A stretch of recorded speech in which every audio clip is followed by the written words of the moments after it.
Okay. ഉം. ആ പ്രാർത്ഥനയുടെ അർത്ഥവും കൂടി ഒന്ന് പറഞ്ഞാൽ നല്ലതായിരുന്നു.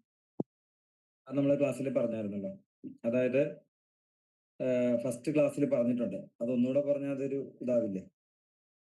ഫസ്റ്റ് ക്ലാസ്സിൽ അതിന്റെ അർത്ഥം പറഞ്ഞിട്ടുണ്ട്. സൂര്യനെ കുറിച്ചിട്ടാണ് നമ്മൾ പറയുന്നത്. ഓർമ്മയില്ലേ ഫസ്റ്റ് ക്ലാസ്സിൽ? ഇല്ല. ഇല്ല, ഫസ്റ്റ് ക്ലാസ്സിൽ അതിന്റെ പറഞ്ഞിട്ടുണ്ടെന്നാണ്. റെക്കോർഡിംഗ് വിട്ടിരുന്നോ?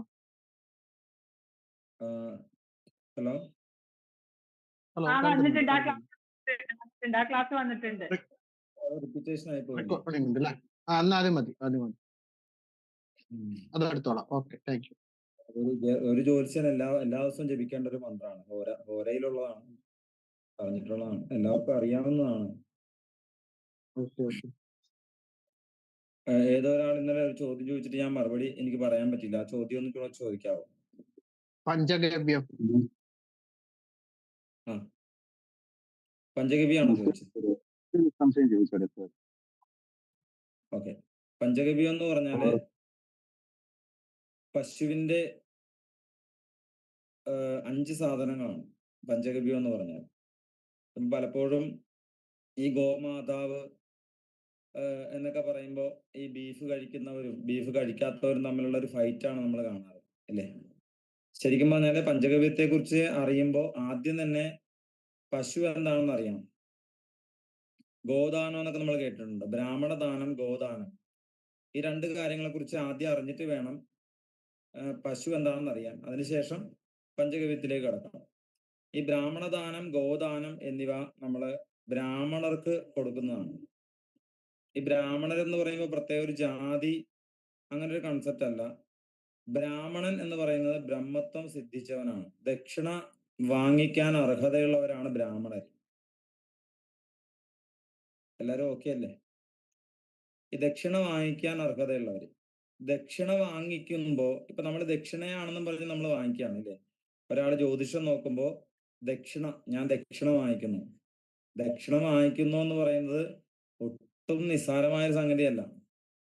അത് വലിയൊരു കാര്യമാണ് ദക്ഷിണ വാങ്ങിക്കുക എന്നുള്ളത്. സാധാരണക്കാർക്ക് ദക്ഷിണ വാങ്ങിക്കാൻ പാടില്ല.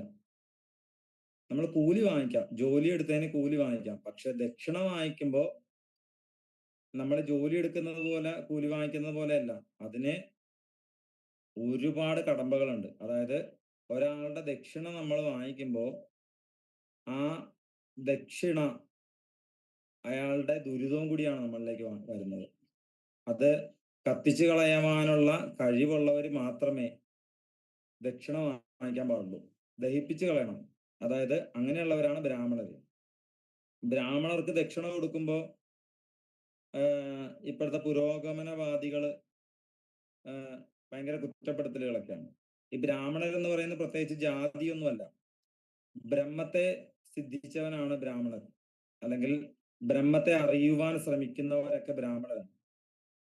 ഇവർക്ക് കത്തിച്ചു കളയുവാനുള്ള യോഗ്യത കൂടെ ഉണ്ടാവണം. എന്ത് കത്തിച്ചു കളയാൻ? എന്താണോ ദുരിതം നമ്മളിലേക്ക് വരുന്നത് ആ ദുരിതത്തെ കത്തിച്ചു കളയുവാനുള്ള കഴിവുണ്ടാവണം. അഥവാ നിത്യവും അഗ്നിഹോത്രം ചെയ്യുന്നവരായിരിക്കണം ദക്ഷിണ വാങ്ങിക്കേണ്ടത്. നിത്യവും അഗ്നിഹോത്രം, നിത്യവും കത്തിച്ചു കളയുവാൻ പ്രാപ്തിയുള്ളവൻ, ഇല്ലെങ്കിൽ അവന്റെ തലമുറ നശിക്കും. അപ്പൊ നമ്മള് പണ്ട് ചില ദോഷങ്ങൾ നമ്മളെ ബാധിക്കുമ്പോൾ ബ്രാഹ്മണർക്ക് ദാനം ചെയ്യും. ബ്രാഹ്മണദാനം, ഗോദാനം എന്നീ പേരിലാണ് അത് അറിയപ്പെടുന്നത്. ബ്രഹ്മഹത്യാദി പാപം, അതായത് നമ്മൾ അറിഞ്ഞുകൊണ്ട് ചെയ്യാത്ത പാപമാണ്. അറിയാതെ ചെയ്യുന്ന പാപകർമ്മങ്ങൾ.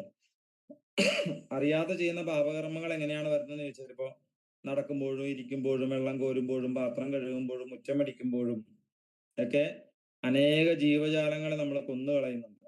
കൊറോണ വന്നപ്പോഴാണ് നമ്മൾ മനസ്സിലായത് സോപ്പിട്ട് കൈ കഴുകിയാൽ അനേക ലക്ഷം ജീവജാലങ്ങൾ മരിക്കുന്നു. പക്ഷെ അതിനു മുന്നേ നമ്മുടെ ഋഷിമാർക്ക് അറിയാമായിരുന്നു നമ്മൾ കുളിക്കുമ്പോഴും പാത്രം കഴുകുമ്പോഴും മുറ്റമടിക്കുമ്പോഴും ഒക്കെ വെള്ളം കോരുമ്പോഴും ഒരു ഗ്ലാസ് വെള്ളം ചൂടാക്കിയാൽ പോലും അനേക ലക്ഷം ജീവജാലങ്ങൾ മരിക്കും.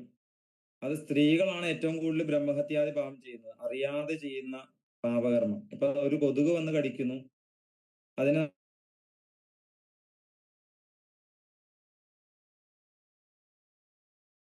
നമ്മൾ അറിയാതെ ചെയ്യുന്ന പാപകർമ്മമുണ്ട്. ആ സൗണ്ട് പോയി പറഞ്ഞില്ലേ, അതിപ്പോ ഒരു ഒറ്റ സെക്കൻഡ് അത് പോയി ആ സൗണ്ട്. എന്താ സ്ത്രീകളാണ് ഏറ്റവും കൂടുതൽ എന്ന് പറഞ്ഞു, അതുകൊണ്ട് സൗണ്ട് പോയി.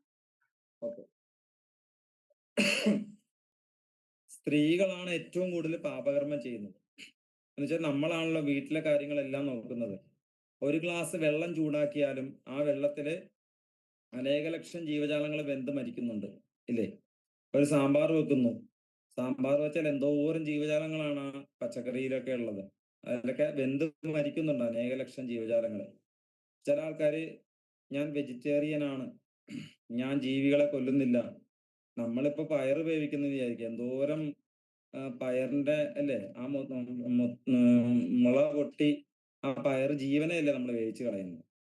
അതിന് കരയാൻ അറിയാൻ പാടാത്തതുകൊണ്ട്, അല്ലെങ്കിൽ അത് നമ്മൾ കേൾക്കാത്തതുകൊണ്ടാണ്. അപ്പൊ വെജിറ്റേറിയൻ ആയാലും നോൺ വെജിറ്റേറിയൻ ആയാലും നമ്മൾ അനേക ലക്ഷം ജീവജാലങ്ങളെ കൊന്നുകളയുന്നുണ്ട്, പ്രത്യേകിച്ച് സ്ത്രീകൾ.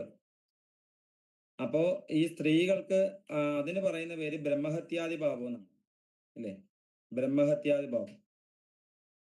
ഈ ബ്രഹ്മഹത്യാദി പാപം മാറുവാനായിട്ട് പണ്ട് നിശ്ചയിച്ചിരുന്ന ഒരു സംഗതിയാണ് ബ്രാഹ്മണദാനം, ഗോദാനം എന്നിവ. ബ്രാഹ്മണദാനം, ഗോദാനം. ബ്രാഹ്മണദാനം എന്ന് പറഞ്ഞാല് 96 പൊൻപണം, അന്നത്തെ 96 പൊൻപണം ബ്രാഹ്മണർക്ക് ദാനം ചെയ്യും, വസ്ത്രവും ഒക്കെ ആയിട്ട്. അതായത് കത്തിച്ചു കളയുവാൻ, നമ്മുടെ ദുരിതങ്ങൾ കത്തിച്ചു കളയാൻ പ്രാപ്തിയുള്ള ആൾക്ക് നമ്മൾ ദാനം ചെയ്യും. അത്രേ ഉള്ളൂ ബ്രാഹ്മണൻ എന്ന് പറഞ്ഞാൽ. അപ്പൊ ആ ബ്രാഹ്മണര്, അതിനു വേണ്ടിയിട്ട് ബ്രാഹ്മണരുണ്ട്, അവരെ വന്ന് വാങ്ങിക്കും, ആ ദക്ഷിണ വാങ്ങിച്ചവർ സ്വീകരിച്ചു കൊണ്ടുപോകും. അതുപോലെ തന്നെ അതിനാണ് ബ്രഹ്മഹത്യാദി പാപം എന്ന് പറയുന്നത്. ഈ ബ്രഹ്മഹത്യാദി പാപം ചെയ്യുന്നതിന്, ബ്രാഹ്മണദാനം ചെയ്യുന്നതിനാണ് 96 തത്വം. 96 സംഖ്യ എവിടെ നിന്ന് വന്നെന്ന് ചോദിച്ചാൽ, ഒരു മനുഷ്യനെ നിർമ്മിച്ചത് 96 കാര്യങ്ങളെ കൊണ്ടിട്ടാണ്. വാദം, പിത്തം, കഫം, ത്വക്ക്, ചർമ്മം, മാംസം, രുധിരം, മേജോ, മജ്ജ, സ്ഥീനി, പ്രാണൻ, അപാനൻ, ജ്ഞാനൻ, ഉദാനൻ, സമാനൻ, കൃകലൻ, ദേവദത്തൻ, ധനഞ്ജയൻ എന്നൊക്കെ പറയുന്ന 96 കാര്യങ്ങളെ കൊണ്ട് നിർമ്മിച്ചതാണ് ഒരു മനുഷ്യനെ. അപ്പൊ മനുഷ്യൻ 96 കാര്യങ്ങളെ ഒരുമിപ്പിച്ചപ്പോ ഒരു മനുഷ്യനായി. ഈ 96 തത്വത്തെയും സങ്കല്പിച്ചിട്ടാണ് 96 പൊൻപണം നമ്മൾ എടുക്കുന്നത്. ഈ 96 പൊൻപണം നമ്മൾ ബ്രാഹ്മണർക്ക്, കത്തിച്ചു കളയുവാൻ പ്രാപ്തിയുള്ളവർക്ക് കൊടുക്കും. അങ്ങനെ ബ്രഹ്മഹത്യാദി പാപം മാറ്റും. ഇനി ഗോദാനം ചെയ്യുന്നത് അതിനു വേണ്ടിയിട്ടാണ്. ഈ ബ്രാഹ്മണർക്ക് 96 പൊൻപണം കൊടുക്കുന്നത് ഒരു കുടുംബത്തിലുള്ള സ്ത്രീയുടെയും പുരുഷന്റെയും ബ്രഹ്മഹത്യാദി പാപം മാറുവാനാണ് 96 പൊൻപണം. പക്ഷെ ഗോദാനം ചെയ്തിരുന്നു. ഗോദാനം ആ കുടുംബത്തിലുള്ള സ്ത്രീകൾക്ക് വേണ്ടി മാത്രമാണ്. സ്ത്രീക്ക് പ്രാധാന്യം കൽപ്പിച്ചിരുന്നു ആർഷഭാര സംസ്കാരം. അതുകൊണ്ട് ഗോദാനം ചെയ്തിരുന്നത്, പശുവിനെ ദാനം ചെയ്തിരുന്നു ബ്രാഹ്മണർക്ക്. ഗോദാനം ചെയ്തിരുന്നത് 64 പൊൻപണവും പശുവിനെയുമാണ് അന്ന് കൊടുത്തിരുന്നത്. 64 പൊൻപണവും പശുവിനെയും കൂടെ കൊടുക്കും, ബ്രാഹ്മണർക്ക് കൊടുക്കും. അത് സ്ത്രീകൾക്ക് വേണ്ടി മാത്രം, നമ്മുടെ കുടുംബത്തിലുള്ള സ്ത്രീകൾക്ക് വേണ്ടി മാത്രം. കാരണം കൂടുതൽ ബ്രഹ്മഹത്യാദി പാപം സ്ത്രീയാണ് ചെയ്യുന്നത് എന്നുള്ളതുകൊണ്ട്. ഈ 64 സംഖ്യ എവിടെ നിന്ന് കിട്ടിയെന്ന് ചോദിച്ചാൽ, ഒരു മനുഷ്യനെ കഴിഞ്ഞാൽ അടുത്ത തത്വമുള്ള ജീവിയാണ് പശു. അപ്പൊ മനുഷ്യൻ കഴിഞ്ഞാൽ അടുത്ത തത്വം, ഈ പറയുന്ന 96 തത്വത്തിൽ നിന്നും കുറെ തത്വങ്ങൾ മാറ്റുമ്പോൾ ഒരു ജീവി ഉണ്ടായാൽ ആ ജീവിയാണ് ഈ പശു എന്ന് പറയുന്നത്. അതുകൊണ്ടാണ് പശുവിന്റെ പാല് നമുക്ക് കുടിക്കാൻ സാധിക്കുന്നത്, നമ്മളുടെ ആ ഒരു അടുത്ത തത്വമുള്ള ജീവി ആയതുകൊണ്ടാണ്. ഈ 96 തത്വത്തിൽ ജനിക്കുന്ന മനുഷ്യന് 100 തത്വമാകാൻ സാധിക്കും അവന്റെ കഴിവ് കൊണ്ട്. അതാണ് നമ്മൾ കഴിഞ്ഞ ക്ലാസ്സിൽ പറഞ്ഞത്. അപ്പോ ഈ പശുവിനെ എങ്ങനെയാണ് നമ്മൾ ഇത്ര പ്രാധാന്യത്തിൽ കൽപ്പിച്ചത് എന്ന് ചോദിച്ചാൽ, ഈ പശുക്കളുടെ ഒരു പ്രത്യേകത എന്ന് പറഞ്ഞാൽ, ഇത് ഒരു നമ്മളൊരു ആചാരത്തിലോ അല്ലെങ്കിൽ ഗോമാതാവ് എന്നുള്ള സങ്കല്പത്തിലോ ഒന്നുമല്ല. പരമശിവന്റെ ഇപ്പൊ കാളയുടെ ഇതാണ് പശു, അങ്ങനെയൊക്കെ ഒരു സങ്കല്പമൊക്കെ നമ്മളുടെ ആചാരത്തിലുണ്ട്. അതൊക്കെ ഓക്കെ, നമ്മൾ പ്രാർത്ഥനാപൂർവ്വം അങ്ങനെ ചെയ്യണം. നമ്മുടെ അമ്മ നമുക്ക് പാല് തരുന്നു, അതുപോലെ പശു നമുക്ക് പാല് തരുന്നു, അമ്മയെ പോലെ പശുക്കളെ കാണണം, ഇതൊക്കെ പറയുന്നത് ഹൈന്ദവ സംസ്കാരത്തിലാണ്. നമ്മൾ അതൊന്നും എടുക്കണ്ട. അല്ലാതെ തന്നെ നമ്മൾ പശുക്കളുടെ ഒരു പ്രത്യേകത നമ്മൾ നോക്കിയാൽ, നമ്മളൊക്കെ കഴിക്കുന്ന ഭക്ഷണത്തിലുള്ള വേസ്റ്റ് നമ്മുടെ മലത്തിലൂടെയും മൂത്രത്തിലൂടെയും വിയർപ്പിലൂടെയും ഒക്കെ പുറത്തേക്ക് പോകും, ഇല്ലേ? പക്ഷെ പശു കഴിക്കുന്ന പശു കഴിക്കുന്ന പുല്ലിലൊക്കെ ഒരുപാട് സയനൈഡിന്റെ അംശവും അല്ലെങ്കിൽ മറ്റെന്തെങ്കിലും പുഴുക്കളും പ്രാണികളും ഒക്കെ കയറി പല പല വേസ്റ്റ് പശു കഴിക്കുന്നുണ്ടാവും. പക്ഷെ ഈ കഴിക്കുന്ന വേസ്റ്റ് ഒന്നും പശുവിന്റെ പാലിലൂടെയോ അല്ലെങ്കിൽ പശുവിന്റെ മലത്തിലൂടെയോ പശുവിന്റെ മൂത്രത്തിലൂടെയോ ഒന്നും പുറത്തു പോവില്ല. അതാണ് പശുവിന്റെ ഒരു പ്രത്യേകത. പശു കഴിക്കുന്ന എന്ത് ഫുഡ് പശു കഴിച്ചാലും പശുവിൻ പാല് നമുക്ക് കുടിക്കാൻ സാധിക്കും. ഒരമ്മ ചില ഗുളിക കഴിച്ച കൊച്ചിന് പാല് കൊടുക്കരുതെന്ന് ഡോക്ടർ പറയും, ഇല്ലേ? പക്ഷെ പശുക്കൾക്ക് അങ്ങനെയില്ല. പശുക്കള് എന്ത് കഴിച്ചാലും എന്ത് തരം ഭക്ഷണം കഴിച്ചാലും ആ പശുവിന്റെ പാലും ആ പശുവിന്റെ മൂത്രവും ആ പശുവിന്റെ ചാണകവും ഒക്കെ നമുക്ക് ഉപയോഗിക്കാൻ സാധിക്കും. കാരണം പശുവിന്റെ വേസ്റ്റ് ഒന്നും പുറത്തേക്ക് പോവില്ല എന്നാണ്. അത് ശരീരത്തിൽ തന്നെ, പ്രത്യേകിച്ച് തൊണ്ടയുടെ ഭാഗത്ത് അത് അടിഞ്ഞുകൂടും. ആ വേസ്റ്റ് അതിന്റെ ശരീരത്തിൽ തന്നെ അടിഞ്ഞുകൂടും. അതുകൊണ്ടാണ് പശുവിന്റെ ഈ പറയുന്ന പാല്, തൈര്, ഗോമൂത്രം, ചാണകം, നെയ്യ് എന്നീ സാധനങ്ങള് നമ്മൾ ഔഷധങ്ങൾക്ക് ഉപയോഗിക്കും. പഞ്ചഗവ്യ സേവ എന്നൊക്കെ പറഞ്ഞിട്ട് ഔഷധങ്ങളുണ്ട്. പഞ്ചഗവ്യ ഔഷധമായിട്ട് ഉപയോഗിക്കുന്നുണ്ട്. പാലുൾപ്പെടെ ഔഷധമായിട്ടാണ് നമ്മുടെ ഭാരത സംസ്കാരത്തിൽ ഉപയോഗിച്ചിരുന്നത്. പാല് കൊണ്ട് ചായ ഉണ്ടാക്കി കുടിക്കാനൊന്നും ആരും പറഞ്ഞിട്ടില്ല. പാല് ഔഷധമായിട്ട് ചില ഔഷധങ്ങൾ പാലിൽ കലക്കി സേവിക്കുക, അല്ലേ? പാല് ഔഷധമായിട്ടാണ് ഉപയോഗിച്ചിരുന്നത്. പാലും അതുപോലെ തന്നെ നെയ്യും ഒക്കെ ഉപയോഗിച്ചിരുന്നത് പഞ്ചഗവ്യത്തിനും ഔഷധത്തിനും കർമ്മങ്ങൾക്കും ഒക്കെ വേണ്ടിയിട്ടാണ്, ഹോമദ്രവ്യങ്ങളൊക്കെ ആയിട്ടാണ്. പിന്നെ ഉപയോഗിച്ചിരുന്നു പാൽപ്പായസം പോലുള്ള സംഗതികൾ ഉണ്ടാക്കാൻ. ഈ നിവേദ്യ സംസ്കാരത്തിൽ പാൽപ്പായസം വന്നത് എങ്ങനെയാണെന്ന് ചോദിച്ചാൽ, നമ്മള് ക്ഷേത്രത്തില് ഒരു മനുഷ്യ ശരീരമാണ് ഒരു ക്ഷേത്രമെന്ന് നമ്മൾ കണ്ടു. അതില് ഒരു കാര്യം മാത്രം ക്ഷേത്രത്തിനില്ല, ശൗചാലയം, ഇല്ലേ? വാഷ്റൂം ഇല്ല. ആ ദേവതയ്ക്ക് ശൗചാലയം ഇല്ല. അതിന് കാരണം എന്താണ്? ആ നിവേദ്യത്തിലുള്ള പ്രാണ, അപാന, വ്യാന, ഉദാന, സമാന എന്ന് പറയുന്ന ചൈതന്യങ്ങള്, ആ നിവേദ്യത്തിലുള്ള 5 ചൈതന്യങ്ങള് ദേവബിംബത്തിലേക്ക് ലയിപ്പിക്കുന്നു. നമ്മൾ കഴിക്കുന്ന ഭക്ഷണത്തിന്റെ നമ്മള് ഫുഡ് കഴിക്കുമ്പോൾ നമ്മളിലേക്ക് വരുന്നതും ഈ 5 പവറാണ്. പ്രാണാപാന, വ്യാനോദാന, സമാന എന്ന് പറയുന്ന 5 ചൈതന്യങ്ങള് നമ്മുടെ ഉള്ളിലേക്ക് പ്രവേശിക്കുകയാണ് ചെയ്യുന്നത്. അത് ശരിക്കും ആ പൂജാരി അതിലുള്ള നിവേദ്യത്തിലുള്ള ചൈതന്യത്തെ മാത്രമാണ് അവിടെ നിവേദിക്കുന്നത്. ഇപ്പോ വീട്ടമ്മമാർക്കറിയാം, നിങ്ങള് ഒരുപാട്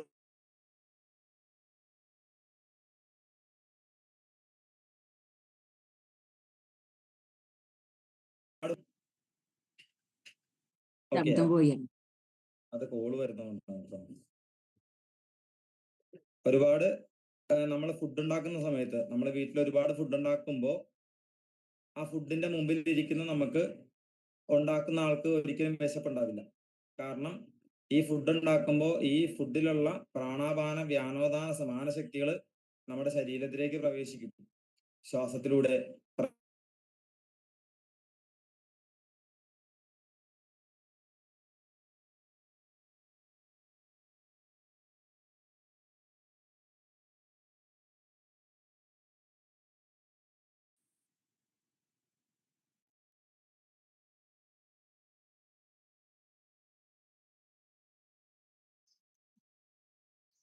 അഗ്നിച്ചേട്ടൻ അവിടെ എന്തോ ഇഷ്യൂ ആണെന്ന് തോന്നുന്നു കേട്ടോ. ഒന്ന് വിളിച്ചു നോക്കട്ടെ. പോയിട്ടോ.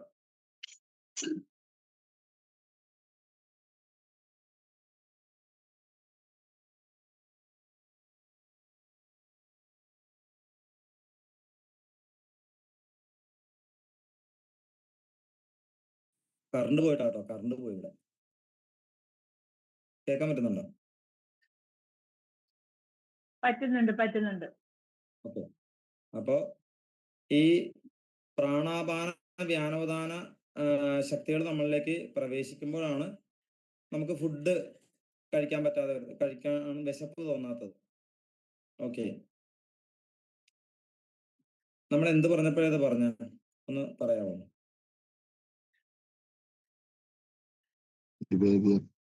അടുക്കളയില് ഭക്ഷണ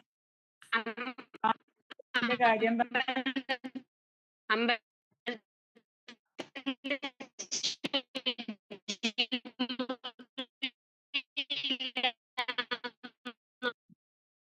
ചേച്ചി പറയണ്ട, നല്ല റേഞ്ചിന്റെ കംപ്ലൈന്റ് ഉണ്ട് ചേച്ചി, ഒന്നും മനസ്സിലാവില്ല.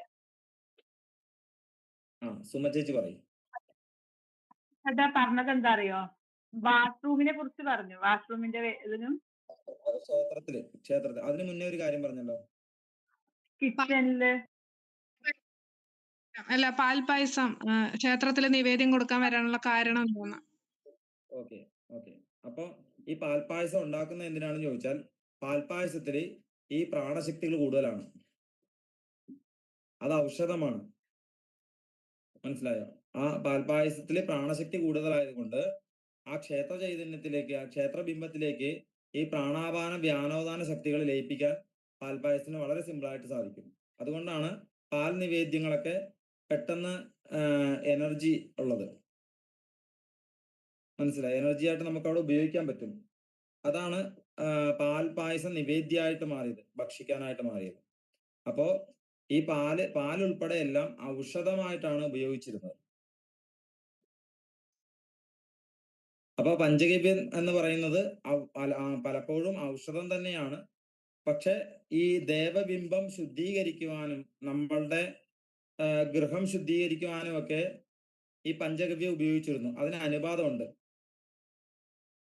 അതേസമയത്ത് ഇപ്പൊ പാല്, തൈര്, ഗോമൂത്രം, ചാണകം, നെയ്യ് ഇതെല്ലാം ഒരേ അനുപാതത്തില് എടുക്കുന്ന ഒരു സമ്പ്രദായമുണ്ട്. പക്ഷെ അതൊരു മരുന്നാണ്. അത് നമുക്ക് യൂസ് ചെയ്യാൻ പറ്റില്ല, ശുദ്ധിക്ക് യൂസ് ചെയ്യാൻ പറ്റില്ല. ഇപ്പൊ ചതുർശുദ്ധി എന്ന് പറയുന്ന ഒരു ശുദ്ധിയുണ്ട്, അതില് പഞ്ചഗവ്യം വരുന്നുണ്ട്. ആ പഞ്ചഗവ്യത്തിന്റെ കണക്കാണ് നമ്മൾ ഇപ്പൊ പറയുന്നത്. ഒരു നിശ്ചിതമായിട്ടുള്ള ഒരു അളവില് ഗോമൂത്രം എടുക്കുക. അപ്പൊ 1 സ്പൂണ് ഗോമൂത്രം എടുത്തെന്ന് വിചാരിക്കുക, അതിന്റെ പകുതി അളവില് ചാണകം എടുക്കുക. ചാണകം എന്ന് പറയുന്നത് ചാണകം പിഴിഞ്ഞ നീരാണ് കേട്ടോ. 1 സ്പൂണ് ഗോമൂത്രത്തിന്റെ 1/2 സ്പൂണ് ചാണകം, അങ്ങനെ എടുക്കുക. ഈ ഗോമൂത്രത്തിന്റെ ഇരട്ടിയാണ് പാലെടുക്കേണ്ടത് കേട്ടോ. ഗോമൂത്രം 1 സ്പൂണാണ് എടുത്തെങ്കിൽ അതിന്റെ 7 ഇരട്ടി, അതിന്റെ 7 സ്പൂണ് പാലെടുക്കുക. 3 സ്പൂണ് തൈര്, ഗോമൂത്രത്തിന്റെ അളവിൽ നെയ്യും. അങ്ങനെയാണ് പഞ്ചഗവ്യത്തിന്റെ അനുപാതം. ശുദ്ധിക്കാണ്, ഔഷധത്തിനല്ല കേട്ടോ. ഔഷധത്തിന് വേറെ അളവാണ്. ഒരുപാട് ഔഷധങ്ങളുണ്ട്, ഓരോ അസുഖങ്ങളുടെ ഔഷധങ്ങൾക്കും വ്യത്യാസം വരും.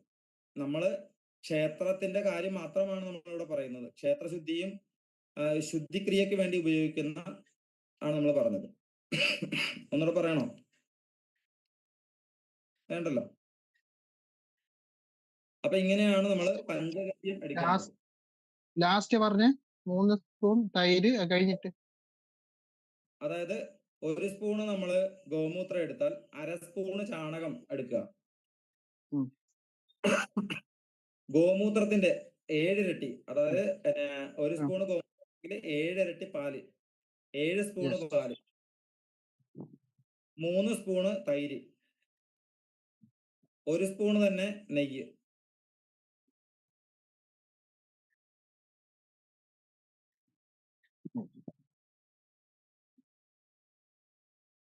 ഇതെല്ലാം ഒരേ പശുവിന്റെ തന്നെ വേണമെന്നുണ്ടോ? നല്ലൊരു ചോദ്യമാണ്. ഒരേ പശുവിന്റെ തന്നെ വേണമെന്നാണ് നിയമം.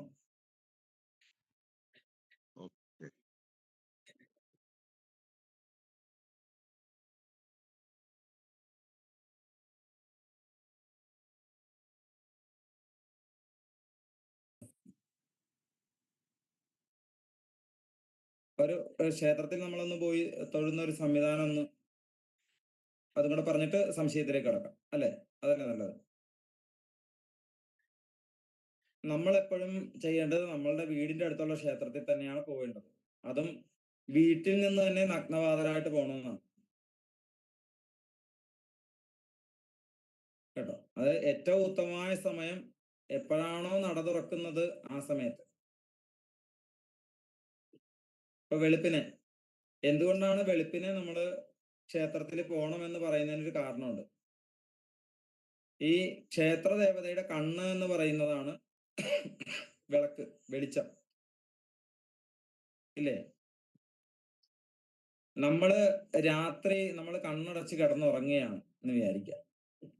രാവിലെ നമ്മൾ എഴുന്നേൽക്കുമ്പോ ആദ്യം എവിടെയാ നമ്മൾ നോക്കുന്നത്? സാധാരണ എവിടെ വേണമെങ്കിലും നോക്കും, ഓക്കെ. പക്ഷെ സാധാരണ നോക്കേണ്ടത് അവനവന്റെ കൈകളിലേക്ക് തന്നെയാണ്. അതിനെ കുറിച്ച് അറിയാവോ? എവിടെയെങ്കിലും കേട്ടിട്ടുണ്ടോ? നമ്മളുടെ കയ്യിൽ തന്നെയാണ് നമ്മൾ നോക്കേണ്ടതെന്നുള്ളതാണ്. അതിന് കുറെ പ്രമാണമൊക്കെ പറയുന്നുണ്ട്. കരാഗ്രേ വർത്തതേ ലക്ഷ്മി, കരമധ്യേ സരസ്വതി, കരമൂലേ തഥാ ഗൗരി, പ്രഭാതേ കരദർശനം എന്നൊക്കെ പറയുന്നുണ്ട്. ഇല്ലേ? എഴുതിയെടുക്കണമെന്നില്ല, യൂട്യൂബിനകത്തൊക്കെയാണ്. അപ്പൊ നമ്മളുടെ കൈ തന്നെയാണ് നമ്മൾ കണ്ണ് തുറക്കുമ്പോ തന്നെ നോക്കേണ്ടത്. എന്താ കാര്യം? നമ്മളുടെ ഊർജം, നമ്മുടെ കണ്ണില് ഊർജം ഉണ്ട്, കണ്ണിൽ നിന്നുള്ള ഊർജമുണ്ട്. കണ്ണിൽ നിന്ന് ഊർജം ഉള്ളത് കൊണ്ടാണ് നമ്മൾ ചിന്തിക്കാത്ത എനർജി കണ്ണിൽ നിന്ന് വരുന്നുണ്ട്. അതുകൊണ്ടാണ് നമ്മൾ നേരെ നമ്മുടെ ശരീരം ബാലൻസ് ചെയ്ത് നിർത്തുന്നത് പോലും കണ്ണാണെന്ന് പറഞ്ഞാൽ നമുക്ക് വിശ്വാസം ഉണ്ടാവില്ല. ഒരു വ്യക്തിയെ നേരെ രണ്ട് പാദത്തിൽ നേരെ നിർത്തുന്നതിന് ഒരു പ്രധാന പങ്ക് കണ്ണ് വഹിക്കുന്നുണ്ട്. അപ്പൊ കണ്ണില്ലാത്തവർ എന്ത് ചെയ്യുന്നു ചോദിക്കും അല്ലെ? അതവിടെ നിൽക്കട്ടെ, അതിന് ഉത്തരം മറ്റൊന്നാണ്. പക്ഷെ നമ്മുടെ ശരീരത്തിനെ നിലനിർത്തുന്നതിന്, നേരെ നിർത്തുന്നതിന് ഒരു പ്രധാന പങ്ക് കണ്ണ് വഹിക്കുന്നുണ്ട്. അതിന് ഉദാഹരണം എന്ന് പറഞ്ഞാല്, നിങ്ങൾ നേരെ ഒന്ന് നിൽക്കുക, എഴുന്നേറ്റൊന്ന് നേരെ നിന്നിട്ട് ഒറ്റക്കാലിൽ നിൽക്കണം. ഒറ്റക്കാലിൽ നിന്നിട്ടൊന്ന് കണ്ണടച്ച് നോക്കൂ, ഉറപ്പായിട്ട് നിങ്ങൾ വീഴും. ഒറ്റക്കാലിൽ നിന്ന് കണ്ണടച്ചാൽ വീഴും. ഒറ്റക്കാലിൽ നിന്ന് കണ്ണ് തുറന്നാൽ നമ്മൾ വീഴത്തില്ല. ഒറ്റക്കാലിൽ നിന്നിട്ട് കണ്ണ് തുറന്നിട്ട് എവിടെയെങ്കിലും നോക്കി കറക്റ്റ് നോക്കി നിന്നാൽ നമ്മൾ വീഴില്ല. കാരണം കണ്ണിൽ നിന്നും നമ്മുടെ ശരീരത്തെ നേരെ നിർത്താനുള്ള ഒരു ചരട് കണ്ണിൽ നിന്ന് പോകുന്നുണ്ട്. അത്ര പവർ ഉണ്ട് നമ്മുടെ കണ്ണിന്. അതുകൊണ്ടാണ് നോട്ടം ഇല്ലേ, ദഹിച്ചു പോകുന്ന നോട്ടം വരെ നമുക്ക് നോക്കാൻ പറ്റും. കണ്ണിന് അത്ര പവറാണ്. പറയാതെ തന്നെ അറിയാം, കത്തിക്കാൻ പറ്റും നമുക്ക് ഒരാളെ. ഈ കണ്ണ് അടച്ചിരിക്കുമ്പോ കണ്ണിൽ ഒരുപാട് എനർജി ഉണ്ടാവുന്നുണ്ട്. ഈ എനർജി നമ്മൾ വെറുതെ വേസ്റ്റ് ചെയ്ത് കളയരുത്. നമ്മുടെ ശരീരത്തിലേക്ക് തന്നെ വരുവാൻ വേണ്ടിയിട്ടാണ് നമ്മൾ രാവിലെ എഴുന്നേറ്റ് കണ്ണ് തുറക്കുന്നത് കയ്യിലേക്ക് തന്നെ ആവണമെന്ന് പറയുന്നത്. അതിന് പഴയ ഒരു കഥയൊക്കെ ഉണ്ട്. നമ്മുടെ ദുര്യോധനൻ അമ്മ കണ്ണ് കെട്ടിയ ഒരു അമ്മയില്ലേ, അമ്മയുടെ പേരുണ്ടായിരുന്നു ഗാന്ധാരി. യുദ്ധസമയത്ത് ഗാന്ധാരിക്ക് അറിയാം, ഗാന്ധാരിയുടെ കണ്ണ് തുറന്ന് നോക്കുന്നവൻ രക്ഷപ്പെടുമെന്ന് അറിയാം ഗാന്ധാരിക്ക്. ഗാന്ധാരി പറഞ്ഞു ദുര്യോധനോട് വരാൻ പറയാൻ പറഞ്ഞു. ദുര്യോധനോട് നഗ്നനായിട്ട്, പൂർണ്ണ നഗ്നനായിട്ട് വരാൻ പറഞ്ഞു. അങ്ങനെ ദുര്യോധനൻ പൂർണ്ണ നഗ്നനായിട്ട് വരുന്ന സമയത്ത് നാരദനാണോ കൃഷ്ണനാണോ എന്നറിയില്ല, ദുര്യോധനൻ പറഞ്ഞ അമ്മയാണെങ്കിലും സ്ത്രീയാണ്, നമ്മുടെ ആ ഭാഗം മറച്ചിട്ട് വേണം ചെല്ലാൻ. അങ്ങനെ അദ്ദേഹം ഒരു ഇല വെച്ച് ആ ഭാഗം മറച്ചിട്ട് അവിടെ ചെന്നു. ഗാന്ധാരി കണ്ണ്, അത്രയും കാലം കെട്ടിവെച്ചിരുന്ന കണ്ണ് ഇല്ലേ, അത്രയും കാലം കെട്ടിവെച്ചിരുന്ന കണ്ണ് തുറന്ന് ഇയാളെ മൊത്തത്തിൽ നോക്കി പറഞ്ഞു വിട്ടു. പക്ഷെ അയാൾ മരിച്ചത് എന്താണ്? ആ മറച്ചു വെച്ചിരുന്ന ഭാഗത്ത് അടിയേറ്റിട്ട് അയാൾ മരിച്ചത്. ബാക്കി എവിടെ അടിയേറ്റാലും മരിക്കില്ല. അതാണ് അതിന്റെ കണ്ണിന്റെ പ്രത്യേകത, അതാണ്. അപ്പൊ ശ്രീകോവിൽ അടച്ചിട്ടിരിക്കുന്നു. തലേദിവസം തിരുമേനി പൂജ കഴിഞ്ഞ് ശ്രീകോവിൽ അടച്ചിട്ടിരിക്കുകയാണ്. ഈ ശ്രീകോവില് നമ്മുടെ കണ്ണ് തുറക്കുമ്പോൾ, ശ്രീകോവിൽ അങ്ങ് തുറക്കുമ്പോൾ ഉണ്ടാകുന്ന ഊർജം അതിപ്രവാഹമായിട്ട് വരും. ഇത് ബ്ലാക്ക് മാജിക് ഒന്നുമല്ല, സയൻസാണ്, പക്കാ സയൻസാണ്. കൃത്യമായ അനുവാദത്തിൽ ഒരു ക്ഷേത്രം പണിത് കഴിയുമ്പോൾ ആ ക്ഷേത്രത്തിന്റെ പൂജാ സംവിധാനങ്ങൾ, നമ്മൾ ഇന്നലെ പറഞ്ഞ സംവിധാനങ്ങളൊക്കെ വെച്ച് ചെയ്യുമ്പോൾ ആ എനർജി ശരിക്കും നമ്മൾ എന്താണോ നമ്മൾ ആഗ്രഹിക്കുന്നത് ആ ദോഷത്തെ ഇല്ലായ്മ ചെയ്യുന്ന എനർജി ആ ശ്രീകോവിൽ നിന്ന് വരുന്നുണ്ട് വെളുപ്പിനെ നട തുറക്കുന്ന സമയത്ത്. അതാണ് നിർമ്മാല്യ ദർശനം. നിർബന്ധമായിട്ട് നിർമ്മാല്യ ദർശനം ചെയ്താൽ നമുക്ക് റിസൾട്ട് ഉണ്ടാകുന്നതെന്നാണ്. അപ്പോ അതാണ് നിർമ്മാല്യ ദർശനം എന്ന് പറഞ്ഞാല്. സൂര്യ ഉദയത്തിന് 24 മിനിറ്റ് മുമ്പെങ്കിലും നമ്മൾ എഴുന്നേക്കണമെന്നാണ്. 24 മിനിറ്റ് മുമ്പെങ്കിലും എഴുന്നേക്കണമെന്നാണ് നിയമം. അപ്പോ അങ്ങനെ നമ്മള് നിർമ്മാല്യ ദർശനത്തിന് പോകണം. രാവിലെ ക്ഷേത്രത്തിൽ പോകണം. അപ്പോ നിർമ്മാല്യ ദർശനം നമ്മള് തൊഴുതാൽ എന്താണെന്നുള്ള ഒരു പ്രമാണമുണ്ട്. അത് ഞാൻ ജസ്റ്റ് ഒന്ന് വായിക്കാം. സർവഭാഗ്യപ്രദം സൗഖ്യം, ആയുരാരോഗ്യവർദ്ധനം, ബുദ്ധിവീര്യ മനഃശാന്തി, സർവാഭീഷ്ട ഫലപ്രദം എന്നാണ്. നിർമ്മാല്യ ദർശനം നമ്മൾ ചെയ്താൽ സർവഭാഗ്യം, എന്ത് ഭാഗ്യമാണ് നമുക്ക് വേണ്ടത്, എന്ത് ആഗ്രഹമാണ് നമ്മുടെ മനസ്സിലുള്ളത്, ഇല്ലേ, നമ്മുടെ ഉള്ളിലുള്ള ആഗ്രഹം ആണ് നമുക്ക് സംഭവിക്കുന്നത്. നമ്മുടെ ജീവിതത്തിൽ ഓരോ കാര്യങ്ങൾ സംഭവിക്കുന്നുണ്ടെങ്കിൽ അതാദ്യം നമ്മുടെ മനസ്സിലുണ്ടായിട്ടാണ്. നമ്മൾ റിസ്ക് എടുത്ത് രാവിലെ എഴുന്നേറ്റ് നിർമ്മാല്യ ദർശനത്തിന് പോയിട്ട് എനിക്ക് 100 കോടി ലോട്ടറി അടിക്കണം അല്ലെങ്കിൽ മറ്റെന്തെങ്കിലും വലിയ കാര്യങ്ങൾ എത്ര വലിയ കാര്യം നമുക്ക് ചിന്തിച്ച് നമ്മൾ ഇത്രയും റിസ്ക് എടുത്ത് പോകുന്നുണ്ടെങ്കിൽ അതിന്റെ ഫലം ഉറപ്പായിട്ടും ആ ദേവത തരും നമുക്ക്. അപ്പൊ നമ്മുടെ മനസ്സിലാണ് ആദ്യം ആഗ്രഹം ഉണ്ടാവേണ്ടത്. അപ്പൊ എന്താണ് സർവഭാഗ്യപ്രദം, എന്താണ് ഭാഗ്യം വേണ്ടത്, ആ ഭാഗ്യത്തെ കാംക്ഷിച്ചുകൊണ്ട് വേണം നിർമ്മാല്യ ദർശനത്തിന് പോകാൻ. ആയുരാരോഗ്യവർദ്ധനം, ഇതൊക്കെ അനുഭവിക്കാനുള്ള ആയുസ്സും ആരോഗ്യവും ഒക്കെ നമുക്ക് ഉണ്ടാവണം. ബുദ്ധിവീര്യ മനഃശാന്തി, ബുദ്ധിയും വീര്യവും മനസ്സിന് ശാന്തിയും നമുക്ക് നിർമ്മാല്യ ദർശനത്തിലൂടെ നമുക്ക് വന്നു ചേരും എന്നുള്ളതാണ്. അപ്പോ അതാണ് നിർമ്മാല്യ ദർശനം. ഇനി നമ്മള് എങ്ങനെയാ പോകേണ്ടത്? വെറും കൈയോടുകൂടി പോകാൻ പാടില്ല, ചില്ലറ പൈസയെങ്കിലും കയ്യിലെടുത്തേക്കണം. റിക്തവാണിസ് നോവേയാത് രാജാനാൻ ദൈവതം ഗുരു എന്നാണ്. റിക്തവാണിസ് നോവേയാത്, വെറും കൈയോടുകൂടി പോകരുത്. രാജാവിനെയും ദൈവത്തെയും ഗുരുവിനെയും ഒക്കെ കാണാൻ പോകുമ്പോ, കുട്ടികളെയും ഇത് കാണാൻ പോകുമ്പോ വെറും കൈയോടുകൂടി പോകാൻ പാടില്ല. അതുകൊണ്ട് നമ്മുടെ ഗുരുക്കന്മാരെയും രാജാക്കന്മാരെയും ദൈവത്തെയും കുട്ടികളെയൊക്കെ കാണാൻ പോകുമ്പോൾ റിക്തവാണിസ് നോവേയാത്, വെറും കൈയോടുകൂടി പോകാൻ പാടില്ലെന്നാണ്. അപ്പൊ എന്തെങ്കിലും കരുതിയേക്കണം, വല്ല ഇലയോ പുഷ്പമോ പൈസയോ പഴമോ എന്ത് വേണമെങ്കിലും കരുതാം. എന്തെങ്കിലും ഒരു പുഷ്പമാണെങ്കിലും ഒരു തുളസിക്കെതിരാണെങ്കിലും നമ്മൾ കരുതിക്കൊണ്ട് വേണം ആ ദേവതയെ ചെന്ന് കാണാൻ എന്നുള്ളതാണ്. അങ്ങനെ നമ്മൾ അവിടെ ചെന്ന് നിർമ്മാല്യം തൊഴുത് പ്രദക്ഷിണം ചെയ്യണമെന്നാണ്. പ്രദക്ഷിണം ചെയ്യുന്നതിനൊരു മെത്തേഡ് ഉണ്ട്. നമ്മള് ഭയങ്കര സ്പീഡിലായിരിക്കും നമ്മൾ പോകുന്നത്. നമ്മൾക്കൊരു മനസ്സിലൊരു എയിമുണ്ട്, 7 പ്രദക്ഷിണം. അത് 5 മിനിറ്റ് കൊണ്ട് നമ്മൾ തീർക്കണം, അല്ലെങ്കിൽ 3 മിനിറ്റ്. നമ്മൾക്ക് അത് കഴിഞ്ഞിട്ട് വേറെ പണിയുണ്ട്, അല്ലെ? അങ്ങനെയൊക്കെയാണ്. പക്ഷെ നമ്മൾ പ്രദക്ഷിണം ചെയ്യുമ്പോൾ നമ്മള് അതിന്റെ ഒരു പ്രമാണമുണ്ട്. ആസന്ന പ്രസവനാരി എന്നൊക്കെ പറഞ്ഞിട്ട് ഒരു പ്രമാണമുണ്ട്. അതായത് മലയാളം ഇതാണ്: പൂർണ്ണ ഗർഭിണിയായ സ്ത്രീ നിറകുടം തലയിൽ വെച്ച്, നിറഞ്ഞ എണ്ണക്കുടം തലയിൽ വെച്ച് എങ്ങനെയാണോ നടക്കുന്നത് അതേപോലെ വേണം പ്രദക്ഷിണം ചെയ്യാൻ. പൂർണ്ണ ഗർഭിണിയായ ഒരു സ്ത്രീ നിറച്ച് ഒരു കുടത്തിൽ നിറച്ച് എണ്ണ എടുത്തിട്ട് അത് തുളുമ്പാതെ എങ്ങനെയാണ് ആ പെൺകുട്ടി നടക്കുന്നത് അതേപോലെ വേണം ദേവതയെ പ്രദക്ഷിണം ചെയ്യാൻ. അപ്പോ അങ്ങനെ പ്രദക്ഷിണം ചെയ്താൽ എന്താണ് ഫലം? പ്രച്ചിനത്തി ഭയം സർവേ, നകാരോ മോക്ഷദായക, ക്ഷികാര ക്ഷീയതേ രോഗ, നകാര ശ്രീപ്രദായക എന്നാണ്. ഈ പ്രദക്ഷിണത്തിന് 4 അക്ഷരം ഉണ്ടല്ലോ, പ്രദക്ഷിണം. അതില് പ്രായുടെ അർത്ഥമാണ് പ്രച്ചിനത്തി ഭയം സർവേ, നമുക്ക് ഭയം ഉണ്ടാവില്ലെന്നാണ്. ഭയമില്ലാത്തവരായി ജനിക്കും, അല്ലെങ്കിൽ ഭയമില്ലാത്തവരായിട്ട് മാറുമെന്നാണ്. നമ്മളുടെ ഒരുമാതിരിപ്പെട്ട എല്ലാ പ്രശ്നവും ഭയത്തിൽ നിന്നാണ് നമുക്ക് വരുന്നത്. ആദിയാണ്. മക്കളപ്പുറത്തേക്ക് പോയാൽ, അല്ലെങ്കിൽ ഭർത്താവ് ജോലിക്ക് പോയാൽ അയ്യോ എന്തെങ്കിലും ഉണ്ടാകുമോ, നമ്മൾ വിളിച്ചു വരുത്തുകയാണ്. നമ്മുടെ മനസ്സിൽ ആദ്യം ഉണ്ടാക്കുകയാണ് ആക്സിഡന്റ്, അപകടം, ഇല്ലേ? നമ്മൾ തന്നെയാണ് നമ്മുടെ നാശത്തിന് കാരണം. അപ്പൊ ഈ ഭയം നമുക്കുണ്ടാവില്ല. ദകാരോ മോക്ഷദായക, മോക്ഷം ഉണ്ടാകും. ക്ഷീയതേ രോഗ, അതായത് രോഗം നശിക്കും. ഒരു മിനിറ്റ്, അതെ, നമ്മുടെ ലിങ്ക് ഒന്ന് കട്ടായിട്ട് റീസ്റ്റാർട്ട് ആവും കേട്ടോ. അപ്പൊ വീണ്ടും ഈ ലിങ്കിൽ തന്നെ ക്ലിക്ക് ചെയ്ത് കയറിയാൽ മതി. ഓക്കെ, ശരി. നിങ്ങൾ ലീവ് ചെയ്തോ എന്നിട്ട് ഇതിലാണ് കയറിയാൽ മതി. ഓക്കെ. ആരോട് കട്ട് ചെയ്തോളൂ?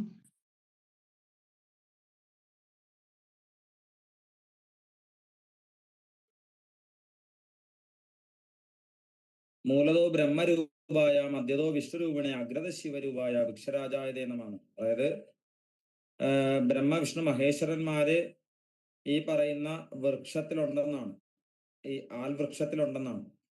അങ്ങനെ നമ്മള് അരയാലിനും പ്രദക്ഷിണം ചെയ്ത് അതുപോലെ ചുറ്റമ്പലത്തിനൊക്കെ പ്രദക്ഷിണം ചെയ്ത് നമ്മൾ തൊഴുത് പ്രാർത്ഥിച്ച് പിന്നെ 5 കാര്യങ്ങൾ നമുക്ക് ഉണ്ടാകും. അതിനെക്കുറിച്ച് അറിയാലോ. കണ്ണുകൊണ്ട് നമ്മൾ നല്ല കാഴ്ചകൾ, അലങ്കാരങ്ങളൊക്കെ കാണുന്നു. ചെവി കൊണ്ട് മന്ത്രങ്ങൾ കേൾക്കുന്നു. അതിനെക്കുറിച്ച് നമുക്കറിയാലോ. ഏതോ സിനിമാക്കത്തൊക്കെ പറയുന്നുണ്ട് ഇല്ലേ. ചന്ദനം കൊണ്ട് ത്വക്കിന് പഞ്ചേന്ദ്രിയങ്ങളെ നമ്മൾ തൃപ്തിപ്പെടുത്തുന്നതാണ് കാണുന്നത് തൊടുമ്പോ ചന്ദനം കൊണ്ട് ഇല്ലേ. അങ്ങനെ 5 കാര്യങ്ങൾ നമുക്ക് ഉണ്ടാകും. അതില് തീർത്ഥം നമ്മൾ വാങ്ങിക്കുമ്പോൾ ശ്രദ്ധിക്കേണ്ട ഒരു കാര്യം, തീർത്ഥം മാഷാർത്ഥം മുങ്ങത്തക്ക വിധത്തിലുള്ള തീർത്ഥമേ നമ്മൾ ഉള്ളിലേക്ക് പോകാൻ പാടുള്ളൂ. അപ്പൊ നമ്മളൊക്കെ തീർത്ഥം കൊടുക്കുമ്പോൾ ചില ആൾക്കാർ ഇങ്ങനെ എടുത്തിട്ട് കിളി പോണ ശബ്ദമൊക്കെ കേൾക്കാം അല്ലേ, രസമാണ്. പക്ഷെ അങ്ങനെ നമ്മൾ തീർത്ഥം വാങ്ങിക്കുക ഒരു അതായത് ഒരു ഉഴുന്ന് പരിപ്പിന്റെ പകുതി അത് മുങ്ങത്തക്ക വിധത്തിലുള്ള തീർത്ഥം മാത്രമേ നമ്മുടെ ഉള്ളിലേക്ക് പോകാൻ പാടുള്ളൂ. ചുണ്ടിൽ മുട്ടാതെ ഇറ്റിച്ച്, അതായത് നമ്മളുടെ ഈ തൊണ്ടയിൽ നിന്ന് ഇറങ്ങി ഇവിടെ വരുമ്പോൾ തന്നെ അത് ആവിയായിട്ട് പോണം. അത് മലമാകാൻ പാടില്ല. മാഷാർത്ഥം മുങ്ങത്തക്ക വിധത്തിലുള്ള തീർത്ഥം മാത്രമേ നമ്മുടെ ഉള്ളിലേക്ക് പ്രവേശിക്കാൻ പാടുള്ളൂ എന്നാണ്. അങ്ങനെ തീർത്ഥം സേവിച്ച് ചന്ദനമൊക്കെ തൊട്ട് നമുക്ക് തൃപ്തിയായിട്ട് പുറത്തേക്ക് ഇറങ്ങാൻ സാധിക്കും. അങ്ങനെയാണ് ഒരു ക്ഷേത്ര ചൈതന്യം. ഇനി ക്ഷേത്രത്തിന്റെ കാര്യങ്ങളെ കുറിച്ച് അറിയണമെന്നില്ലല്ലോ. അത് നമുക്ക് ഈ പറയുന്ന, അതായത് കൊടിമരം എന്ന പോലെ അതിനെ കുറിച്ച് പറയണോ? ക്ഷേത്രം എന്ന് പറയുന്ന മനുഷ്യ ശരീരമാണ്. അതിന്റെ ദേവചൈതന്യം, അതിന്റെ ദേവതയുടെ ബുദ്ധി എന്ന് പറയുന്നത് നിർമാല്യധാരിയാണ്. രക്തം എന്ന് പറയുന്നതാണ് തീർത്ഥം. അതിനെ കുറിച്ച് അറിയാലോ അല്ലേ? അത് നമ്മൾ പറയേണ്ട കാര്യമുണ്ടോ? കൂടുതലായിട്ട് നമ്മളൊരു പറഞ്ഞുതരാം. ഇല്ല, എല്ലാവർക്കും ഇല്ല. ക്ഷേത്രത്തിന് നമ്മള് ശരീരമാണെന്ന് പറഞ്ഞു, മനുഷ്യ ശരീരമാണെന്ന് നമ്മൾ പറഞ്ഞു അല്ലേ. അത് മനുഷ്യ ശരീരത്തില് ഹൃദയം, ആ വലിയൊരു റോബോട്ടിന്റെ ഹൃദയം, വലിയൊരു റോബോട്ട്, ഒരു വലിയൊരു ചുറ്റമ്പലോടെ ഒരു മഹാക്ഷേത്രമാണ് നമ്മൾ കാണേണ്ടത്. വെറും ഒരു റോബോട്ടായിട്ട് കണ്ടാൽ മതി. അതായത് ആ ക്ഷേത്രത്തെ ഒരു മനുഷ്യനാണ് ഉണ്ടാക്കിയത്, അല്ലാതെ ആകാശത്ത് നിന്ന് പൊട്ടിമുളച്ച ഒന്നും തന്നെ അവിടെ ഇല്ല. നമ്മളെ സാധാരണക്കാർക്ക് പ്രയോജനപ്പെടുവാൻ വേണ്ടിയിട്ട് മാത്രമാണ് ഒരു ക്ഷേത്രത്തെ. എങ്ങനെ പ്രയോജനപ്പെടാൻ? ആത്മീയ ഉയർച്ച, ആത്മീയ വളർച്ച, നമ്മൾക്ക് നമ്മൾ ആഗ്രഹിക്കുന്ന കാര്യങ്ങൾ സംഭവിക്കുവാൻ വേണ്ടിയിട്ടുള്ള എനർജി അവിടെ ക്രിയേറ്റ് ചെയ്യാൻ വേണ്ടിയിട്ടാണ് ക്ഷേത്രത്തെ നിർമ്മിക്കുന്നത്. നമ്മളൊരു ഉപയോഗത്തിന് വേണ്ടി, ഒരു ഫാക്ടറിയുടെ ഉപയോഗത്തിന് വേണ്ടിയിട്ട് ഒരു 100 പേരുടെ പണി ഒരു യന്ത്രം എടുക്കുന്നത് പോലെ ഒരുപാട് പേർക്ക് പ്രയോജനപ്പെടാൻ രീതിയിലാണ് ക്ഷേത്രത്തെ നിർമ്മിക്കുന്നത്. അത്രേ ഉള്ളൂ ക്ഷേത്രം. അപ്പൊ ആ ക്ഷേത്രത്തില് ഹൃദയം, ആ ക്ഷേത്ര ദേവതയുടെ ഹൃദയം എന്ന് പറഞ്ഞാൽ ശ്രീകോവിലാണ്. ശ്രീകോവില് പ്രധാന കോവിലാണ് ആ ദേവതയുടെ ഹൃദയം എന്ന് പറഞ്ഞാൽ. അതുപോലെ തന്നെ ആ ബിംബം എന്ന് പറയുന്നത് പരമാത്മാവായിട്ടാണ്, സ്ഥിരബിംബം. ആ ശ്രീകോവിലിലെ ബിംബം എന്ന് പറയും ജീവാത്മാവ് എന്ന് പറയും. അതുപോലെ തന്നെ പഞ്ചകോശങ്ങൾ എന്ന് പറയും. നമ്മുടെ 5 കോശങ്ങൾ എന്ന് പറയുന്നത് ഈ 5 ഇങ്ങനെ ക്ഷേത്രത്തിന്റെ സൈഡിൽ സ്റ്റെപ്പ് ഉണ്ട്. 5 പഞ്ചപ്രകാരങ്ങൾ എന്ന് പറയും. നമ്മള് ഒരു തറ കെട്ടുമ്പോൾ ഇങ്ങനെ സ്റ്റെപ്പായിട്ട് കെട്ടിയത്. നമ്മൾ സാധാരണ ഒരു തറ കെട്ടും പോലെ അല്ലല്ലോ ക്ഷേത്രത്തിന്റെ തറ കെട്ടുന്നത്. എന്തൊക്കെ ഇങ്ങനെയൊക്കെ വന്നിട്ട് ഇങ്ങനെയൊക്കെ അല്ലേ. അത് 5 പ്രകാരം വരുന്നതാണ്. അതാണ് പഞ്ചകോശങ്ങൾ എന്ന് പറയും. അതിന് ദേവതയുടെ തല എന്ന് പറയുന്നത് താഴികക്കുടമാണ്. താഴികക്കുടം. അതുപോലെ തന്നെ കൈകൾ എന്ന് പറയുന്നത് ബൃഹദാലയമാണ് കൈകൾ എന്ന് പറയുന്നത്. മൂക്കെന്ന് പറയുന്നത് മുഖമണ്ഡപമാണ്. മുമ്പിലുള്ള മുഖമണ്ഡപം മൂക്കാണ്. അതുപോലെ തന്നെ അരക്കെട്ട്, ദേവതയുടെ അരക്കെട്ട് എന്ന് പറയുന്നത് പുറത്തെ പ്രദക്ഷിണ വഴിയാണ്. പുറത്തുള്ള പ്രദക്ഷിണ വഴിയാണ് അരക്കെട്ട് എന്ന് പറയുന്നത്.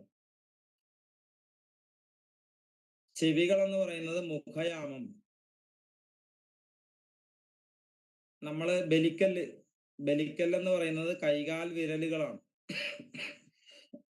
ബലിക്കല്ലെ ചില ആൾക്കാർ ചവിട്ടിയാൽ തൊടും. അറിയാണ്ട് നമ്മൾ ചവിട്ടുന്നതാണ്. അറിയാണ്ട് ചവിട്ടിയാൽ പോലും തൊടാനും പാടില്ല. ഒന്ന് തൊഴുത് വെച്ചാൽ മതി, അതിൽ തൊടാൻ പാടില്ല. ബലിക്കല്ലെ തൊടാൻ പാടില്ല. അതുപോലെ തന്നെ ദേവതയുടെ പൊക്കിൾ കൊടിയാണ് കിണറ്. അതാണ് ഈ മണിക്കിണറ്റിൽ നമ്മൾ നോക്കരുതെന്ന് പറയുന്നത്. ഇനി സപ്തധാതുക്കൾ എന്ന് പറയുന്നതാണ് സപ്തമാതൃക്കള്. കണ്ണുകളാണ് വിളക്കിലെ ജ്വാല. അതാണ് ഉത്സവ സമയത്തൊക്കെ കൂടുതൽ കണ്ണുകൾ വേണം. ഒരുപാട് പേരെ കാണണ്ടത് ദേവതമാർക്ക്. അപ്പോ കണ്ണുകൾ എന്ന് പറയുന്നത് വിളക്കിലെ ജ്വാലയാണ്. ഇനി നട്ടെല്ലെന്ന് പറയുന്നതാണ് കൊടിമരം.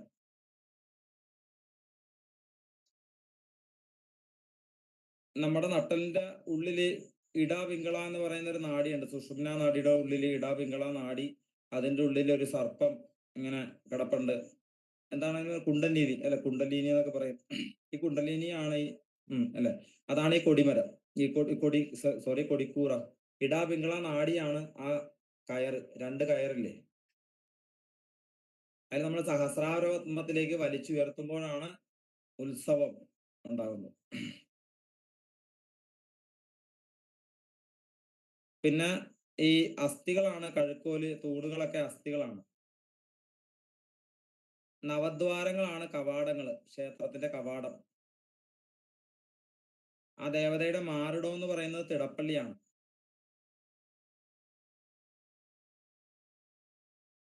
ദേവതയുടെ മനസ്സാണ് ആ അവിടുത്തെ അലങ്കാരം എന്ന് പറയുന്നത്. നമ്മൾ ക്ഷേത്രത്തിൽ ചെല്ലുമ്പോൾ, ഇപ്പൊ ഗുരുവായൂരപ്പന്റെ അടുത്ത് ചെല്ലുമ്പോ പല പല മനസ്സാണ് നമുക്ക് അല്ലെ. ഗുരുവായൂരപ്പന്റെ അടുത്ത് നിങ്ങൾ ഗുരുവായൂർ പോയി തൊഴുതിട്ടുണ്ടെങ്കിൽ നിങ്ങൾക്ക് അറിയാം. നിങ്ങള് ഗുരുവായൂരത്തെ ആ വിഗ്രഹം നമ്മൾ തൊഴുതിട്ട് പുറത്തേക്ക് ഇറങ്ങിയാൽ പിന്നെ അത് മറന്നു പോകുന്നുണ്ട് ഇല്ലേ? ഓർമ്മയുണ്ടോ ആർക്കെങ്കിലും?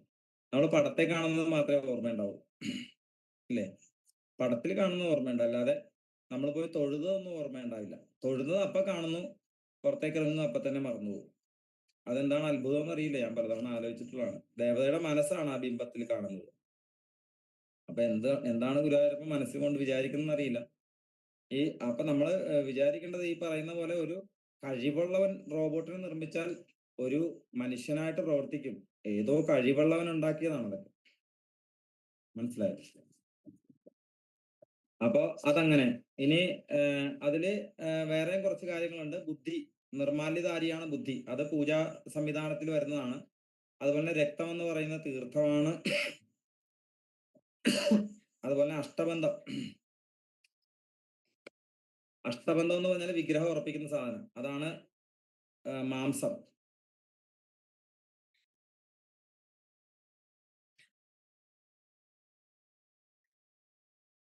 അതുപോലെ തന്നെ ഈ മണിനാഥം എന്ന് പറയുന്നത് നാക്കാണെന്ന് പറയുന്നവരുണ്ട്.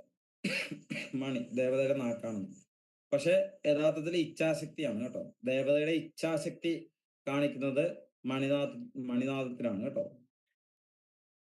ഇച്ഛാശക്തി ധൂപത്തിലും ഉണ്ട്. അവിടെ ധൂപം ധൂപിക്കുന്നത് ഇച്ഛാശക്തി വർദ്ധിക്കാനും കാരണമാകും. അത് മണിനാഥം എന്ന് വെച്ച് കഴിഞ്ഞാൽ നമ്മ പുറത്തടിക്കുന്ന മണിയാണോ അതോ ഉള്ളിൽ ഈ പൂജാരി അടിക്കുന്ന മണിയാണോ? മണി ആഗമനാർത്ഥം ദേവാന ഗമനാർത്ഥം രാക്ഷസ എന്നാണ് മണിനാഥം. മണിനാഥം ശംഖനാഥം എന്നൊക്കെ പറഞ്ഞാല് ആഗമനാർത്ഥം ദേവാന. മണിനാഥം എവിടെ കേൾക്കുന്നോ അവിടേക്ക് ആഗമനാർത്ഥം ദേവാനം. അനുകൂലമായ ഊർജം എവിടെ മണിനാഥം കേൾക്കുന്നോ അങ്ങോട്ട് പോകും. ഗമനാർത്ഥം രാക്ഷസീയ ഊർജം. നമുക്ക് പ്രതികൂലമായിട്ടുള്ള ഊർജം അവിടെ നിന്ന് അകന്നു പോകും എവിടെ മണി അടിച്ചാലും. നമ്മുടെ വീടിന്റെ വാതിക്കലൊക്കെ ഒരു മണി അടിച്ചാൽ, കോളിംഗ് ബെല്ലിന് മണിയാണെങ്കിൽ ആഗമനാർത്ഥം ദേവാന, ഗമനാർത്ഥം രാക്ഷസ. അതെവിടെയാണെങ്കിലും അങ്ങനെ തന്നെയാണ്. അതിനെ ഇച്ഛാശക്തി എന്ന് പറയും. ഓക്കെ. ഇനി നമ്മള് പ്രാണാപാന വ്യാനോദാന ശക്തികളെ കുറിച്ച് നമ്മൾ പറഞ്ഞു. 10 തരം പ്രാണനുണ്ട്. 5 പ്രാണനും 5 ഉപപ്രാണനും. അതിനെ കുറിച്ച് കേട്ടിട്ടുണ്ടോ? 5 പ്രാണനും 5 ഉപപ്രാണനും നമുക്കുണ്ട് ഇല്ലേ? നമ്മുടെ ശരീരത്തിൽ രക്തം പമ്പ് ചെയ്യണമെങ്കിൽ ഒരു പവർ ഇല്ലേ? അതിന്റെ ഒരു പ്രാണശക്തിയാണ് അതിന് കാരണം. മലം പുറത്തേക്ക് പോകുന്നുണ്ടെങ്കിൽ അതിനൊരു പ്രഷർ വേണം, അതിനൊരു പ്രാണൻ ആണ് ഇല്ലേ? നമ്മുടെ ത്വക്കിൽ നിന്നും വിയർപ്പ് പുറത്തേക്ക് പോകണമെങ്കിൽ ഒരു പ്രഷർ വേണം, അതൊരു പ്രാണനാണ്. ഫുഡ് കഴിക്കുമ്പോൾ നമ്മൾ തലയും കുത്തി നിന്ന് ഫുഡ് കഴിച്ചാലും ഫുഡ് എങ്ങോട്ടാ പോകുന്നത്? ആമാശയത്തിലേക്ക് പോകും, അതും ഒരു പ്രാണനാണ് ഇല്ലേ? അപ്പോ നമ്മുടെ ശരീരത്തിൽ 10 പ്രാണൻ പ്രവർത്തിക്കുന്നുണ്ട്. അതേപോലെ ദേവതയ്ക്കും 10 പ്രാണനുണ്ട്. അതില് പ്രാണാപാന വ്യാനോദാന സമാന, അതുപോലെ നാഗൻ, കൂർമൻ, തൃകലൻ, ദേവദത്തൻ, ധനഞ്ജയൻ എന്ന് പറയുന്ന 5 ഉപപ്രാണനുണ്ട്. അതില് പ്രാണനാണ് തന്ത്രി. ദേവതയുടെ പ്രാണശക്തിയാണ്. പ്രാണനെ കൊടുക്കുന്നു. അപ്പൊ നമ്മുടെ ഉള്ളിലുള്ള ജപിച്ചും തപിച്ചും ഉണ്ടാക്കിയ നമ്മുടെ പ്രാണശക്തിയാണ് നമ്മൾ ദേവബിംബത്തിലേക്ക് ലയിപ്പിക്കുന്നത്. അഥവാ എന്റെ പ്രാണനെയാണ് വിഗ്രഹമാക്കി മാറ്റുന്നത്. നമ്മുടെ മിത്രൻജി ഇവിടെ പ്രതിഷ്ഠ നടത്തിയപ്പോഴും അദ്ദേഹത്തിന്റെ പ്രാണശക്തിയാണ് ഈ ബിംബത്തിലേക്ക് ലയിപ്പിച്ചത്. അപ്പൊ അതിനെ തന്ത്രി എന്ന് പറയും. തന്ത്രിയുടെ കയ്യിലാണ് പ്രാണശക്തി ഉള്ളത്. ഇനി അപാനൻ എന്ന് പറയുന്ന ഒരു ഊർജമുണ്ട്. അത് മേൽശാന്തി കീഴ്ശാന്തി അവിടുത്തെ ശാന്തിക്കാരുടെ കയ്യിലാണ് അപാൻ എന്ന് പറയുന്ന എനർജി ഉള്ളത്. അല്ലെങ്കിൽ അവരാണ് അപാനനെ കൺട്രോൾ ചെയ്യുന്നത്. ഇനി സമാനൻ എന്ന് പറഞ്ഞാൽ വാര്യന്മാര് വെച്ചാൽ അടിച്ചുകളി അങ്ങനെയുള്ള വാര്യരാണത് കൈകാര്യം ചെയ്യുന്നത്. ഇനി ഉദാനൻ ചെയ്യുന്നത് ഊരാളന്മാര്. ആ ക്ഷേത്രത്തിലുള്ള ഊരാളന്മാരാണ് ഉദാനൻ വായുവെ കൊണ്ടു നടക്കുന്നവര്. ഇനി വ്യാനൻ എന്ന് പറയുന്ന ഒരു വായുവുണ്ട്. ഭരണകർത്താക്കളാണ് വ്യാനൻ. എല്ലാത്തിനും ഒരു പ്രഷർ വേണമല്ലോ. ആ പ്രഷറാണ് വ്യക്തികളായിട്ട് വരുന്നത്. ഇനി നാഗനാണ് ശംഖ്, ചെണ്ട, കൊമ്പ് മുതലായ വാദ്യ ഉപകരണങ്ങൾ. ഇനി കൂർമൻ എന്ന് പറഞ്ഞാല് നൃത്തങ്ങളൊക്കെ കൂർമ വായു ഉണ്ടാക്കുന്നതാണ്. ഇനി കൃകലൻ എന്ന് പറഞ്ഞാല് പുറത്തുള്ള ദേവതയുടെ അകത്തും കലയുണ്ട്, പുറത്തും കലയുണ്ട്. പുറത്തുള്ള ചാക്യാർകൂത്ത് പോലുള്ള സംഭവങ്ങള്. അതാണ് ക്ഷേത്രങ്ങളിലെ നാടകങ്ങളും ചാക്യാർകൂത്തൊക്കെ വെക്കണമെന്ന് പറയുന്നതിന് കാരണം. കൃകലനാണ് അവിടെ വർക്ക് ചെയ്യുന്നത്. ഇനി ദേവദത്തൻ എന്ന് പറഞ്ഞാല് ഭാഗവത പാരായണം, അങ്ങനെയൊക്കെ സപ്താഹം, നവാഹം, അവിടെ വരുന്ന പ്രാർത്ഥനകള്, അമ്മമാര് നടത്തുന്ന ലളിതാ സഹസ്രനാമങ്ങള്, ഇതൊക്കെയാണ് ദേവദത്തൻ എന്ന് പറയുന്ന എനർജിയെ ഉൽപ്പാദിപ്പിക്കുന്നത്. ഇനി ധനഞ്ജയൻ എന്ന് പറയുന്ന ഒരു വായുണ്ട്. അതാണ് കുറത്തിയാട്ടം, കൃഷ്ണനാട്ടം മുതലായിട്ടുള്ള കലാരൂപങ്ങള്. അപ്പൊ ഇത്രയും കാര്യങ്ങൾ നമ്മുടെ ശരീരത്തിലും വർക്ക് ചെയ്യുന്നുണ്ട്. അപ്പൊ നമ്മുടെ ശരീരത്തില് എങ്ങനെയാണ് ഒരാൾക്ക് പുല ഉണ്ടാകുന്നതെന്ന് ചോദിച്ചാൽ ഈ പറയുന്ന ധനഞ്ജയ വായു ആണ് പുല ഉണ്ടാക്കുന്നത്. ഒരു വ്യക്തി മരിച്ചാൽ ഉടനെ പുല ഉണ്ടാവില്ല. നമ്മുടെ ശരീരത്തിന്റെ അസ്ഥികളോട് ചേർത്ത് നമുക്ക് രൂപം നൽകുന്നതാണ് ധനഞ്ജയൻ എന്ന് പറയുന്ന വായു. നമ്മൾക്ക് എപ്പോഴും ഒരേ രൂപമാണ് അല്ലേ? നമ്മൾ കഴിക്കുന്ന ഫുഡ് ശരീരകോശങ്ങളായിട്ട് മാറി ഏതാനും ദിവസങ്ങൾ കഴിയുമ്പോൾ ആ കോശങ്ങൾ മാറി പുതിയ കോശങ്ങൾ വരും ഇല്ലേ? എപ്പോഴും കോശങ്ങൾ മാറുന്നുണ്ട്, പുതിയ കോശങ്ങൾ വരുന്നുണ്ട്. നമ്മൾ ജനിച്ചപ്പോൾ ഉണ്ടായിരുന്ന കോശമല്ലല്ലോ നമുക്ക് ഇപ്പോഴും ഉള്ളത്. കോശങ്ങൾ എത്രയോ ദിവസം, എനിക്ക് അതിനെ കുറിച്ച് കറക്റ്റ് അറിയില്ല, 7 or 8 ദിവസം മറ്റേ ഉള്ളൂ ഒരു കോശം നിൽക്കണമെന്ന് എനിക്ക് തോന്നുന്നത്. അപ്പൊ ഇത്രയും ഇപ്പൊ 1 വർഷം ആയിക്കോട്ടെ, എന്നാലും നമുക്ക് നമ്മുടെ ശരീരം എപ്പോഴും മാറുന്നുണ്ട്. പക്ഷെ രൂപം അങ്ങനെ തന്നെയാണ്. ഈ രൂപം നിലനിർത്തുന്നത് ധനഞ്ജയൻ എന്ന് പറയുന്ന വായുവാണ്. ഈ ധനഞ്ജയൻ എന്ന് പറയുന്ന വായുവാണ് പലപ്പോഴും നമ്മള് ഈ പ്രേതാത്മാക്കളായിട്ട് കാണുന്നത്. നമ്മൾ മരിച്ചു കഴിഞ്ഞാൽ നമ്മളുടെ രൂപത്തില്, ഇപ്പൊ ഞാൻ ഉറങ്ങുന്നു, എന്റെ പേന, എന്റെ ഫോണ്, എന്റെ കയ്യ്, എന്റെ കാല്, എന്റെ നാക്ക് എന്നൊക്കെ ഞാൻ പറയാറുണ്ട് ഇല്ലേ? എന്റെ ശരീരം എന്ന് പറയുന്നുണ്ട്. അപ്പൊ ശരീരവും ഞാനല്ല, എന്റെ മനസ്സ് ഞാനും. ശരിക്കും പറഞ്ഞാൽ എന്റെയാണ് മനസ്സ്, എന്റെയാണ് ശരീരം. അപ്പൊ ഞാൻ എവിടെയോ മാറി നിൽക്കുന്നുണ്ട്. എന്റെ ശരീരം പോയാലും ഞാനുണ്ട് ഇല്ലേ? ഞാൻ എവിടെയോ നിൽക്കുന്നുണ്ട്. ആ ഞാനെന്ന് പറയുന്ന എനർജിയുടെ കൂടെ ശരീരത്തിന് രൂപം കൊടുക്കുന്നതാണ് ധനഞ്ജയൻ എന്ന് പറയുന്നത്. എന്റെ ശരീരം പോയാലും ഞാനുണ്ടാവും. പലപ്പോഴും എന്റെ ശരീരം പോയി കഴിയുമ്പോൾ ഈ ധനഞ്ജയൻ എന്ന് പറയുന്ന വായു എന്റെ കൂടെ ഉണ്ടാവും. അപ്പോഴാണ് എന്റെ രൂപം അവിടെ കാണുന്നത്. പ്രത്യേകിച്ച് 1 വർഷത്തേക്ക്, മരിച്ചുപോയ 1 വർഷത്തേക്ക്. അപ്പൊ ഞാൻ മരിച്ചു കഴിഞ്ഞാൽ ഉടനെ തന്നെ പുല ആർക്കും ബാധിക്കില്ല. പുല വാലായ്മ എന്ന് പറയുന്ന സംഗതി വളരെ നിർബന്ധമായിട്ടുള്ളതാണ് കേട്ടോ, ഇല്ലാത്തതല്ല. പുല ശരിക്കും ഉള്ളതാണ്. പുല എന്ന് പറയുന്ന സംഗതി ഉള്ളതാണ്.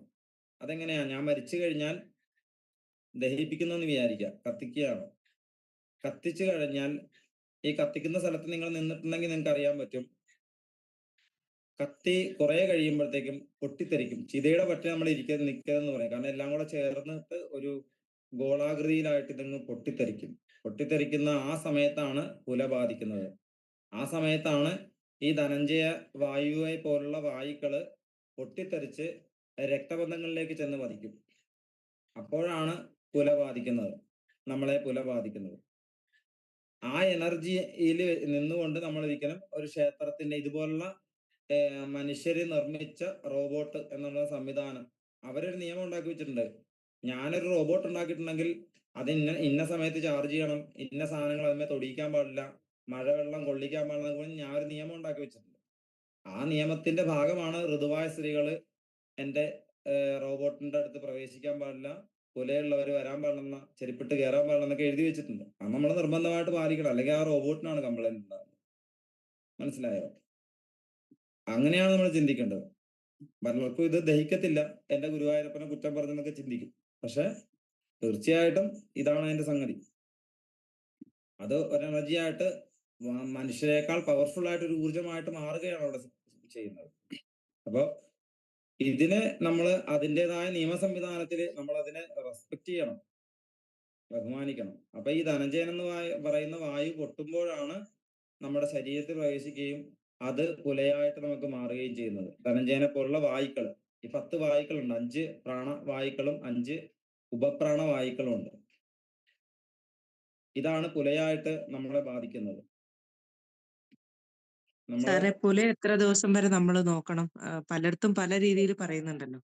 മരിച്ചു കഴിഞ്ഞ് കുഴിച്ചിടുന്ന സമ്പ്രദായമുണ്ട്, പണ്ടൊക്കെ ഉണ്ടായിരുന്നു. ഈ കുഴിച്ചിട്ട് കഴിഞ്ഞാൽ നിങ്ങളിപ്പോ ഒരു പശുവിനെ ആണെങ്കിലും നായ്ക്കളെ ആണെങ്കിലും കുഴിച്ചിട്ട് കഴിഞ്ഞാൽ ഒരു 6 ദിവസം എത്ര ശക്തിയായിട്ട് കുഴിച്ചിട്ടാൽ ഒരു 6 ദിവസം കഴിയുമ്പോൾ അവിടെ ഒരു പൊട്ടലുണ്ടാവും, ഇല്ലേ? അത് ഈ പറഞ്ഞ വായുക്കൾ പുറത്തേക്ക് പോകുന്നതാണ്. ഈ ശരീരം നിലനിർത്തുന്ന, ശരീരത്തിന് രൂപം കൊടുക്കുന്നതായിരിക്കുന്ന വായുക്കള് ശരീരം ജീർണിക്കുമ്പോൾ പുറത്തേക്ക് പോകും. അപ്പൊ നമ്മളും ചത്തു കഴിഞ്ഞാൽ കുഴിച്ചിട്ടാൽ ഒരു 6 ദിവസം കൊണ്ട് ഈ സാധനം പുറത്തേക്ക് പോയിട്ട് എവിടെ ചെന്ന് ഭവിക്കും? രക്തബന്ധങ്ങളിലേക്ക് ഭവിക്കും, നമ്മുടെ രക്തബന്ധങ്ങളിലേക്ക് ഭവിക്കും. കാരണം ഇത് പോയാൽ ഇത് എവിടെയെങ്കിലും ചെന്ന് ചേരണമല്ലോ. അപ്പൊ ഈ ശരീരവുമായിട്ട് ഏറ്റവും അടുത്ത് സാമ്യമുള്ള DNA-യിലാണ് ഇത് ചെന്ന് ചേരുന്നത്. അപ്പൊ ആ മരിച്ചു കഴിഞ്ഞ് കുഴിച്ചിട്ടാൽ 6-ാം ദിവസം മുതലാണ് പുലയുള്ളത്, കുഴിച്ചിടുകയാണെങ്കിൽ. കാരണം ഈ ധനഞ്ജയം പൊട്ടണ്ടേ. അപ്പോ അത് എത്ര ദിവസമാണെന്ന് നാട്ടുകാർക്ക് അറിയില്ല, നമുക്കും അറിയില്ലാത്തത് കൊണ്ടാണ് 16 ദിവസം പുല വന്നത്. 6 മുതൽ 10 ദിവസം. 10 ദിവസത്തിൽ കൂടുതൽ പുല ആചരിക്കാൻ പാടില്ല. കാരണം ബ്രാഹ്മണർ എന്ന് പറയുന്ന ആൾക്കാർക്ക്, അല്ലെങ്കിൽ ബ്രഹ്മത്വം സിദ്ധിച്ചവർക്ക് ഗായത്രി മുടങ്ങാൻ പാടില്ല. 10 ദിവസത്തിൽ കൂടുതൽ ഗായത്രി മുടങ്ങാൻ പാടില്ല. ഗായത്രി മന്ത്രജപം ഉണ്ടല്ലോ, എല്ലാ ദേവതമാർക്കും ഗായത്രി ഉണ്ട്. നമുക്കറിയാവുന്ന ഗായത്രി ഓം ഭൂർഭുവസ്വ എന്ന് പറയുന്ന മന്ത്രമാണ്. അല്ലാതെ എല്ലാ ദേവതമാർക്കും ഗായത്രി ഉണ്ട്. ഈ ഗായത്രി നിത്യം ജപിക്കുന്നവന് ഗായത്രി 10 ദിവസത്തിൽ കൂടുതൽ മുടങ്ങാൻ പാടില്ല. അപ്പൊ 10 ദിവസം മാത്രമേ കുലവാലായ്മ ഉള്ളൂ. അതിൽ കുഴിച്ചിടുകയാണെങ്കിൽ 16 ദിവസവും, ദഹിപ്പിക്കുകയാണെങ്കിൽ 10 ദിവസവും. 10 ദിവസം ദഹിപ്പിക്കുകയാണെങ്കിൽ, അഗ്നിക്ക് ഇരയാക്കുകയാണെങ്കിൽ ദഹിപ്പിച്ച അന്ന് മുതൽ. ചില ആൾക്കാർ ഫ്രീസറിലൊക്കെ വെച്ചിട്ട് 5-6 ദിവസം കഴിഞ്ഞിട്ടാണെങ്കിൽ എന്ന് ദഹിപ്പിക്കുന്നോ അന്ന് മുതൽ 10 ദിവസം കേട്ടോ. 11-ന് നമുക്ക് ക്ഷേത്രത്തിൽ പ്രവേശിക്കാം. അതുപോലെ അടുത്ത ബന്ധം എന്ന് പറയുമ്പോ ഏത് വരെ വരും? അച്ഛന്റെ അമ്മയുടെ 2 ബന്ധത്തിൽപ്പെട്ടതും വരും. അതില് ചില ആൾക്കാർ അമ്മയുടെ മാത്രമേ എടുക്കുന്നുള്ളൂ, ചില ആൾക്കാർ അച്ഛന്റെ മാത്രമേ എടുക്കുന്നുള്ളൂ എന്ന് പറയുന്നത് അത് ഓരോ ആൾക്കാർ ജീവിച്ച ശൈലിയാണ്. ഇപ്പൊ ബ്രാഹ്മണര് എന്ന് പറയുന്ന ഒരു ജാതിയിൽപ്പെട്ട ആൾക്കാര്, അവര് ജീവിച്ച ശൈലി എന്ന് പറഞ്ഞാല് അവരുടെ ഒരു പെൺകുട്ടിയെ വിവാഹം കഴിക്കുമ്പോൾ ആ പെൺകുട്ടിയുടെ വീട്ടിൽ നിന്നും കല്യാണം കഴിക്കുന്നതിന്റെ ആ സമയത്ത് ആ പെൺകുട്ടി ഇരിക്കപ്പിണ്ടം ചെയ്യും. അതായത് അവളുടെ ജീവിച്ചിരിക്കുമ്പോൾ തന്നെ ആ പെൺകുട്ടിയുടെ വീട്ടുകാര് ബലിയിടും അവൾക്ക് വേണ്ടിയിട്ട്. ബലിയിട്ടിട്ട് പൂർണ്ണമായിട്ട് അവളെ ബ്രാഹ്മണരുടെ വീട്ടിലേക്ക് വിടും. പിന്നെ കഴിക്കുന്ന ഭർത്താവിന്റെ അച്ഛൻ മരിച്ചാലേ പുലയുള്ളൂ, സ്വന്തം അച്ഛൻ മരിച്ചാലും പുലയില്ല. ഇരിക്കപ്പിണ്ടം ചെയ്ത് വിടുകയാണ്. അതിന് ശാസ്ത്രീയതയുണ്ട്, ചില സംഗതികളും ചടങ്ങുകളൊക്കെ ഉണ്ട്. അങ്ങനെ ഇരിക്കപ്പിണ്ടം ചെയ്ത് ഈ പെൺകുട്ടിയെ ഭർത്താവിന്റെ കുലത്തിലേക്ക് വിടുകയാണ്. പിന്നെ അവളുടെ വീട്ടിൽ, ഈ ഭർത്താവിന്റെ വീട്ടിൽ ആര് മരിച്ചാലും ഇവർക്ക് പുലയുള്ളതായിട്ടാണ് സങ്കല്പം. അങ്ങനെയുള്ളിടത്ത് അച്ഛൻ വഴിയാണ് പുല. ഇനി അതുപോലെ തന്നെ നായർ സമുദായത്തില് പുല വന്നിരിക്കുന്നത് അമ്മ വഴിയാണ്. അതിന് കാരണം പണ്ട് ഒരു സമ്പ്രദായം ഉണ്ടായിരുന്നു. നായർ സമുദായത്തില് വിവാഹം കഴിച്ചു കഴിഞ്ഞാല് വിവാഹം കഴിക്കുന്ന ആളല്ല ഈ നായർ സമുദായത്തിലെ പെൺകുട്ടിയുടെ, അവിടെ ജനിക്കുന്ന കുട്ടിയുടെ അച്ഛൻ. തൊട്ടടുത്തുള്ള അത് നിയമമായിരുന്നു. അന്നത്തെ നിയമ സംവിധാനമായിരുന്നു. അത് തെറ്റായ സമ്പ്രദായമേ ആയിരുന്നില്ല. ഈ കുട്ടിയുടെ അച്ഛൻ അടുത്തുള്ള നമ്പൂതിരി ഇല്ലത്തെ ആരെങ്കിലും ആയിരിക്കണം എന്നുള്ളതാണ്. അപ്പൊ അങ്ങനെ വരുമ്പോ അച്ഛൻ വഴി പുല ആചരിക്കാൻ അവർക്ക് പറ്റില്ല. അച്ഛൻ ഏതാണെന്ന് അറിയാനും പറ്റില്ല. അങ്ങനെ ഒരു സമ്പ്രദായം പണ്ടുണ്ടായിരുന്നു. ഇപ്പൊ അങ്ങനെ ഇല്ല, ഒരിക്കലും ഇല്ല. അങ്ങനെ ചിന്തിക്കേണ്ട. മറ്റൊരു ഒരു ദോഷമായിട്ടോ അല്ലെങ്കിൽ ഇതൊരു വലിയൊരു ഇതായിട്ടോ നിങ്ങൾ കാണരുത്. അങ്ങനെ ഒരു സമ്പ്രദായം ഉണ്ടായിരുന്നുകൊണ്ടാണ് നായർ സമുദായത്തിൽ അമ്മ വഴി മാത്രം പുല ആചരിച്ചിരുന്നത്. പക്ഷെ നമ്മൾ ചെയ്യേണ്ടത് അച്ഛൻ വഴിയും അമ്മ വഴിയും പുല ആചരിക്കണം എന്നുള്ളത് തന്നെയാണ്. അതാണ് യഥാർത്ഥ ഒരു സമ്പ്രദായം എന്ന് പറഞ്ഞാൽ. സർ, ഒരു ബന്ധു നാട്ടിൽ മരിച്ചു കഴിഞ്ഞാൽ പുറമുള്ളവർക്ക് കുലപാതകമാണോ? വിദേശത്തുള്ള ആള് വിദേശമാണ് ഉദ്ദേശിക്കുന്നത്.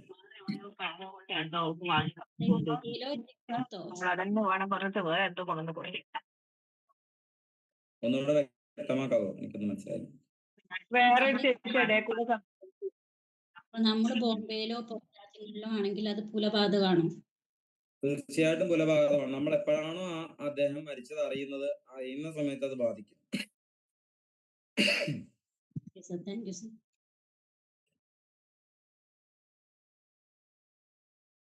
അപ്പൊ നമ്മത് ആചരിച്ചില്ല എങ്കിൽ അതെന്താണ് എന്ന് പറയാം?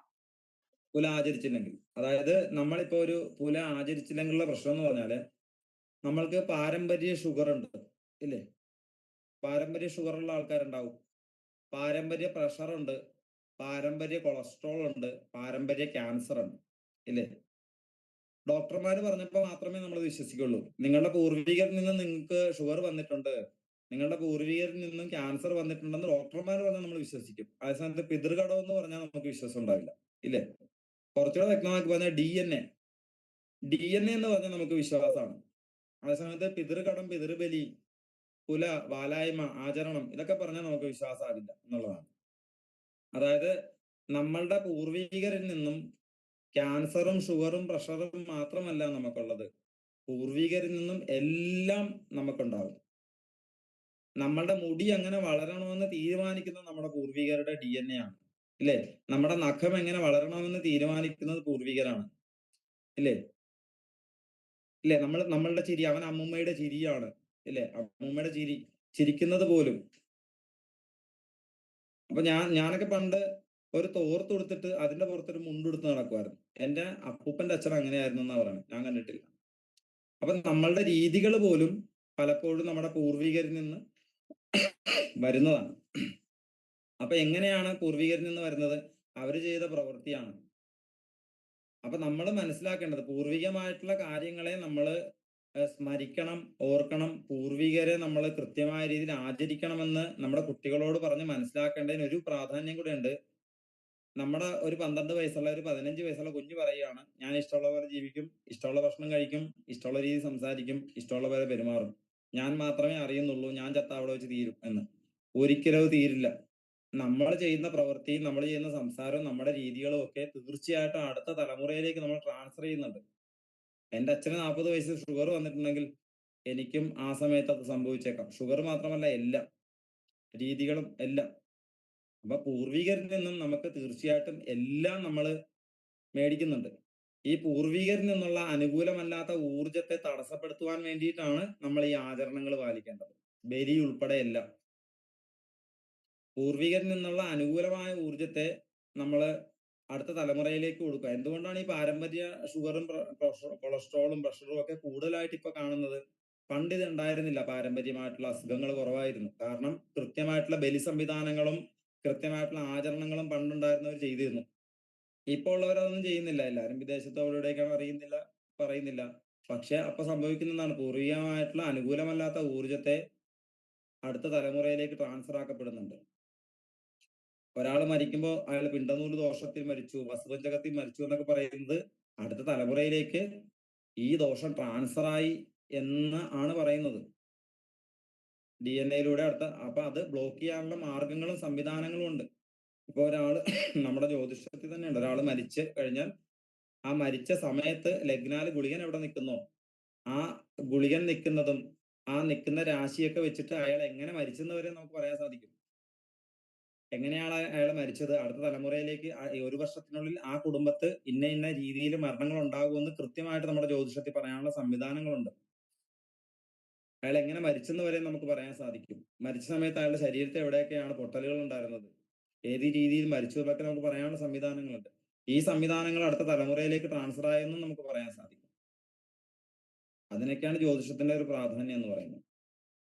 തീർച്ചയായിട്ടും അതുപോലെ ബലി നമ്മള് പിന്നെ കർക്കിടവാവിന് ഇടുന്നതാണോ അതോ അത് എപ്പോഴാണ് ഇടണ്ടേ കറക്റ്റായിട്ട്? കർക്കിടക മാസത്തിലെ വാവിടുന്ന ബലി സമയം ആയോങ്കിൽ നിർത്താൻ പറഞ്ഞു കേട്ടോ. കർക്കിടക മാസത്തിലെ വാവിനെ നമ്മള് ബലിയിടുന്നത് എന്തിനാണെന്ന് ചോദിച്ചാല്, നമ്മളൊക്കെ ചെയ്തു പോയിട്ടുള്ള പ്രവൃത്തി മൂലം ഒരുപാട് പിതൃകടങ്ങൾ വരുത്തി വെച്ചിട്ടുണ്ട്, അത് മാറാൻ വേണ്ടിയിട്ടാണ്. അല്ലാതെ നമ്മുടെ അപ്പൂപ്പനോ അച്ഛനോ മരിച്ച ആൾക്കാർക്ക് ഇപ്പൊ കർക്കിടക മാസത്തിൽ നമ്മൾ ബലിയിടാൻ പോകുമ്പോ അപ്പൂപ്പന്റെ അച്ഛന്റെ ഒക്കെ പേരൊക്കെ ചോദിക്കും, രസി എഴുതാൻ വേണ്ടി മാത്രമാണ്. അത് തിരുമേനിയൊന്നും ഒരിക്കലും ഒന്ന് വായിക്കത്ത് പോലും ഇല്ല, അല്ലെങ്കിൽ അത് എല്ലാം കൂടെ ഒരു കൊട്ടക്കത്താക്കി കീറിക്കളെ ഇല്ലേ. കർക്കിടക മാസത്തിലെ വാവി ഇടാൻ പോകുന്നത് ഒരിക്കലും അത് മരിച്ചുപോയ ആളുടെ പേരുന്നാളും പറഞ്ഞൊന്നും അല്ല ചെയ്യുന്നത്. കർക്കിടക മാസത്തിലെ വാവിലി ഇടുന്നത് നമ്മളൊക്കെ ചെയ്തു പോയിട്ടുള്ള പ്രവൃത്തിയുണ്ട്. എങ്ങനെയാ? ആബ്രഹ്മണയോ പിതൃവംശജാത മാതൃസ്ഥാവംശ ഭവാമതീയ വംശദ്വയസ്മിൻ മമദാസഭൂത വൃത്യാ സദൈവാശ്ര സേവകാച്ച മിത്രാണി സഖ്യ പശുപക്ഷ വിഷ ദുഷ്ടാച്ച കൃതോപകാര ജന്മാന്തരേ മമസംഗതാച്ച തേഭ്യ സ്വതാ പിണ്ഡം അഹം ദദാമി. ആദ്യത്തെ പിണ്ഡമന്ത്രമാണ്. അതായത് എന്റെ അച്ഛന്റെയും അമ്മയുടെയും 21 തലമുറയിൽപ്പെട്ടവര്, ഞാൻ ഉൾപ്പെടെ എന്റെ അച്ഛന്റെയും അമ്മയുടെയും 21 തലമുറയിൽപ്പെട്ടവർ ചെയ്തു പോയിട്ടില്ല. എന്താ ചെയ്തേ? മമദാസഭൂത. എന്റെ അച്ഛന്റെയും അമ്മയുടെയും 21 തലമുറയിൽപ്പെട്ടവർക്ക് ദാസ്യവൃത്തി ചെയ്തവര് മരിച്ചിട്ടുണ്ടെങ്കിൽ, ദാസ്യവൃത്തി എന്ന് വെച്ചാൽ എന്റെ വീട്ടിലെ പണിക്കാര് വേറെ ഏതെങ്കിലും ജാതി ആയിരിക്കാം, മതമായിരിക്കാം, ഞാൻ കാശ് കൊടുത്തിട്ടായിരിക്കാം വീട്ടിൽ വന്ന് പണിയെടുത്തത്. ഈ ദാസ്യവൃത്തി ചെയ്തവര്, കൂലിപ്പണിയെടുത്തവര്, എന്റെ വീട്ടിൽ എന്നെ സഹായിച്ചവര്, ഞാൻ ചോറ് കഴിച്ചപ്പോ എന്റെ ഇല മടക്കി എടുത്തവര്, എന്റെ പ്ലേറ്റ് കഴുകിയവര്, ഇതൊന്നും അമ്മയും അച്ഛനൊന്നും ആവണമെന്നൊന്നും ഇല്ല ഇല്ലേ. എനിക്ക് വേണ്ടി ദാസ്യവൃത്തി ചെയ്തവർ ആരൊക്കെയാണോ, അത് ഞാൻ മാത്രമല്ല, എന്റെ അച്ഛന് വേണ്ടിയിട്ട് ദാസ്യവൃത്തി ചെയ്തവര്, എന്റെ അപ്പൂപ്പന് വേണ്ടിയിട്ട്, അങ്ങനെ എന്റെ അച്ഛന്റെയും അമ്മയുടെയും 21 തലമുറയിൽപ്പെട്ടവർക്ക് ദാസ്യവൃത്തി ചെയ്തവര് മരിച്ചു പോയിട്ടുണ്ടെങ്കിൽ അവർക്ക് വേണ്ടിയിട്ടും മമദാസഭൂത ഭൃത്യ, ഞാൻ ആരെങ്കിലും സഹായിച്ചിട്ടുണ്ടെങ്കിൽ, ഞാൻ ഒരുപാട് പേരെ സഹായിച്ചിട്ടുണ്ടാവാം, അവരിൽ നിന്നൊരു സ്നേഹ വായ്പ കിട്ടിയിട്ടുണ്ടാവാം, ചിലപ്പോൾ പൈസ ആയിരിക്കാം, എന്തായാലും കിട്ടിയിട്ടുണ്ടാവാം. അങ്ങനെ എന്റെ അപ്പൂപ്പൻ, എന്റെ അച്ഛൻ്റെ അച്ഛൻ, അങ്ങനെ എന്റെ അച്ഛന്റെ അമ്മയുടെ തലമുറയിൽപ്പെട്ടവര് ഒരുപാട് പേരെ സഹായിച്ചിട്ടുണ്ടെങ്കിൽ, അവരിൽ നിന്ന് സ്നേഹ വായ്പ എനിക്ക് കിട്ടിയിട്ടുണ്ടെങ്കിൽ, അവരൊക്കെ മൺമറഞ്ഞു പോയിട്ടുണ്ടെങ്കിൽ അവർക്ക് വേണ്ടിയിട്ടും ഭൃത്യാ സദൈ വാസ സേവകാച്ച മിത്രാണി സഖ്യ, എന്റെ സുഹൃത്തുക്കള്, എന്റെ അച്ഛന്റെ സുഹൃത്തുക്കള്, അങ്ങനെ എന്റെ 21 തലമുറയിൽപ്പെട്ടവരുടെ സുഹൃത്തുക്കള് മരിച്ചു പോയിട്ടുണ്ടെങ്കിൽ അവർക്ക് വേണ്ടിയിട്ടും പശുപക്ഷ വൃക്ഷ, ഞാൻ പക്ഷികളെ വളർത്തിയിട്ടുണ്ട്, വൃക്ഷങ്ങളെ ഇപ്പൊ ചീര വെച്ചു, വാഴ വെച്ചു, തെങ്ങ് വെച്ചു ഇല്ലേ. ഇതിന്റെ ആവശ്യം കഴിഞ്ഞപ്പോ അതിനെ നമ്മള് പിതൃബന്ധം വിച്ഛേദിക്കുന്നുണ്ട് ഇല്ലേ. ഇനി ഒരു കോഴിയെ വളർത്തി, അപ്പോഴും പിതൃബന്ധം വിച്ഛേദിച്ചിട്ടാണ് അതിനെ നമ്മൾ ഉപയോഗപ്പെടുത്തുന്നത്. എന്തായിക്കോട്ടെ, പശുക്കളായിക്കോട്ടെ. അപ്പൊ അതിന് നമ്മൾ മക്കളെ പോലെയാണ്, ഇപ്പൊ ചീരയാണെങ്കിലും മക്കളെ പോലെയാണ് നോക്കുന്നത്. പക്ഷെ നമ്മുടെ ആവശ്യത്തിന് നമ്മൾ പിതൃബന്ധം വിച്ഛേദിക്കുന്നു. അങ്ങനെ എന്റെ അച്ഛന്റെയും അമ്മയുടെയും 21 തലമുറയിൽപ്പെട്ടവർ ചെയ്തു പോയിട്ടുള്ള ദൃഷ്ടാച്ച അദൃഷ്ടാച്ച, ഞാൻ കണ്ണിന് കണ്ടതും കാണാത്തതും ജന്മാന്തരേ മമ സംഗതാച്ച, ഞാൻ കഴിഞ്ഞ ജന്മത്തിലൊരു പൂച്ചയായിട്ടാണ് ജനിച്ചെന്ന് വിചാരിക്കാം. ഞാൻ എന്റെ ആവശ്യത്തിനനുസരിച്ചിട്ട് ഒരുപാട് പിതൃബന്ധം ഞാൻ വിച്ഛേദിച്ചിട്ടുണ്ട്. അപ്പോ ആ ജന്മത്തിലെ പിതൃഘടവും ആയിട്ട് ഞാൻ അടുത്ത ജന്മം ജനിച്ചു. അടുത്ത ജന്മം ഞാൻ ജനിച്ചത് അമേരിക്കയിലാണെന്ന് വിചാരിക്കാം. എനിക്കിതിനെ കുറിച്ചൊന്നും അറിയില്ല. മനുഷ്യനായിട്ട് ജനിച്ചു. അപ്പൊ കഴിഞ്ഞ ജന്മത്തിലെ പിതൃഘടവും ഈ ജന്മത്തിലെ പിതൃഘടവുമായിട്ട് ഞാൻ വീണ്ടും ജനിച്ചു, ഭാരതത്തിൽ ജനിച്ചെന്ന് വിചാരിക്കാം. പക്ഷെ ഞാൻ ജനിച്ചത് മറ്റേതോ സംസ്കാരത്തിലാണ്. എനിക്ക് അതിനെക്കുറിച്ചൊന്നും അറിയില്ല, അല്ലെങ്കിൽ അത് മാറ്റാനുള്ള സംവിധാനം ഇല്ല. വീണ്ടും ഞാൻ പുനർജന്മം എടുത്തു, ഭാരത സംസ്കാരത്തിൽ തന്നെ ജനിച്ചു. പക്ഷെ എനിക്കിതിലൊന്നും വിശ്വാസമില്ല. വീണ്ടും ഞാൻ പുനർജന്മം എടുത്തു, വിശ്വാസിയായിട്ടാണ് ജനിച്ചത്. പക്ഷെ എന്റെ ഭാര്യയുടെയും മക്കളുടെയൊക്കെ കാര്യങ്ങൾ നോക്കുന്നതിന് വേണ്ടിയിട്ട് ഞാൻ സമയം തികയാണ്ട് വന്നു. ഇതൊന്നും എനിക്ക് ചെയ്യാൻ പറ്റിയില്ല. വീണ്ടും പുനർജന്മം എടുക്കും. അപ്പൊ നമ്മളുടെ നന്മക്കനുസരിച്ചിട്ട്, നല്ലത് ചെയ്യണമെന്നുള്ള ആഗ്രഹത്തിനനുസരിച്ചിട്ട് നമുക്ക് പുനർജന്മങ്ങൾ ഉണ്ടാവും. ഉണ്ടായി നമ്മളുടെ അനേക ജന്മജന്മാന്തരങ്ങളുടെ പുണ്യഫലമായിട്ടാണ് നമ്മളെല്ലാവരും ഇതിനെക്കുറിച്ച് ചർച്ച ചെയ്യുന്നത് പോലും എന്നുള്ളതാണ്. അങ്ങനെയാണ്. അപ്പോ ഓക്കെ, ചേട്ടാ നമുക്ക് വൈൻഡപ്പ് ചെയ്യാം. ഇപ്പൊ നാളെ താങ്ക് യു സർ. സംശയങ്ങളുണ്ടെങ്കിൽ എനിക്ക് ഒരുപാട് കാര്യങ്ങൾ പറയാൻ സാധിക്കുന്നുണ്ടൊരു വിശ്വാസം എനിക്കുണ്ട്. ചില സംശയങ്ങളൊന്നും എനിക്ക് പറയാൻ സാധിക്കില്ല. എന്നാലും നിങ്ങൾ എന്തൊക്കെ സംശയങ്ങളുണ്ടോ അതെല്ലാം നിങ്ങൾ എഴുതി വെച്ചിട്ട് കൃത്യമായിട്ട് ചോദിക്കുകയാണെങ്കിൽ നമുക്ക് കുറെ കൂടെ ക്ലാസ് നമുക്ക് മുന്നോട്ട് കൊണ്ടുപോകാൻ സാധിക്കും കേട്ടോ. ഓം പരികൽപ്പിത ശശബൃതോപസ്മാനർജന്മനാം ആത്മേത്യാത്മവിതാം പ്രതുച്ഛേജതാം ഭർത്ത അമരജ്യോതിഷാം ലോകാനാം സ്ഥിതിവിഭൂ അനേകദായാശ്രുതൗ വാചം നൈകകിരണ ത്രൈലോക്യദീപോ രവി. Thank you sir.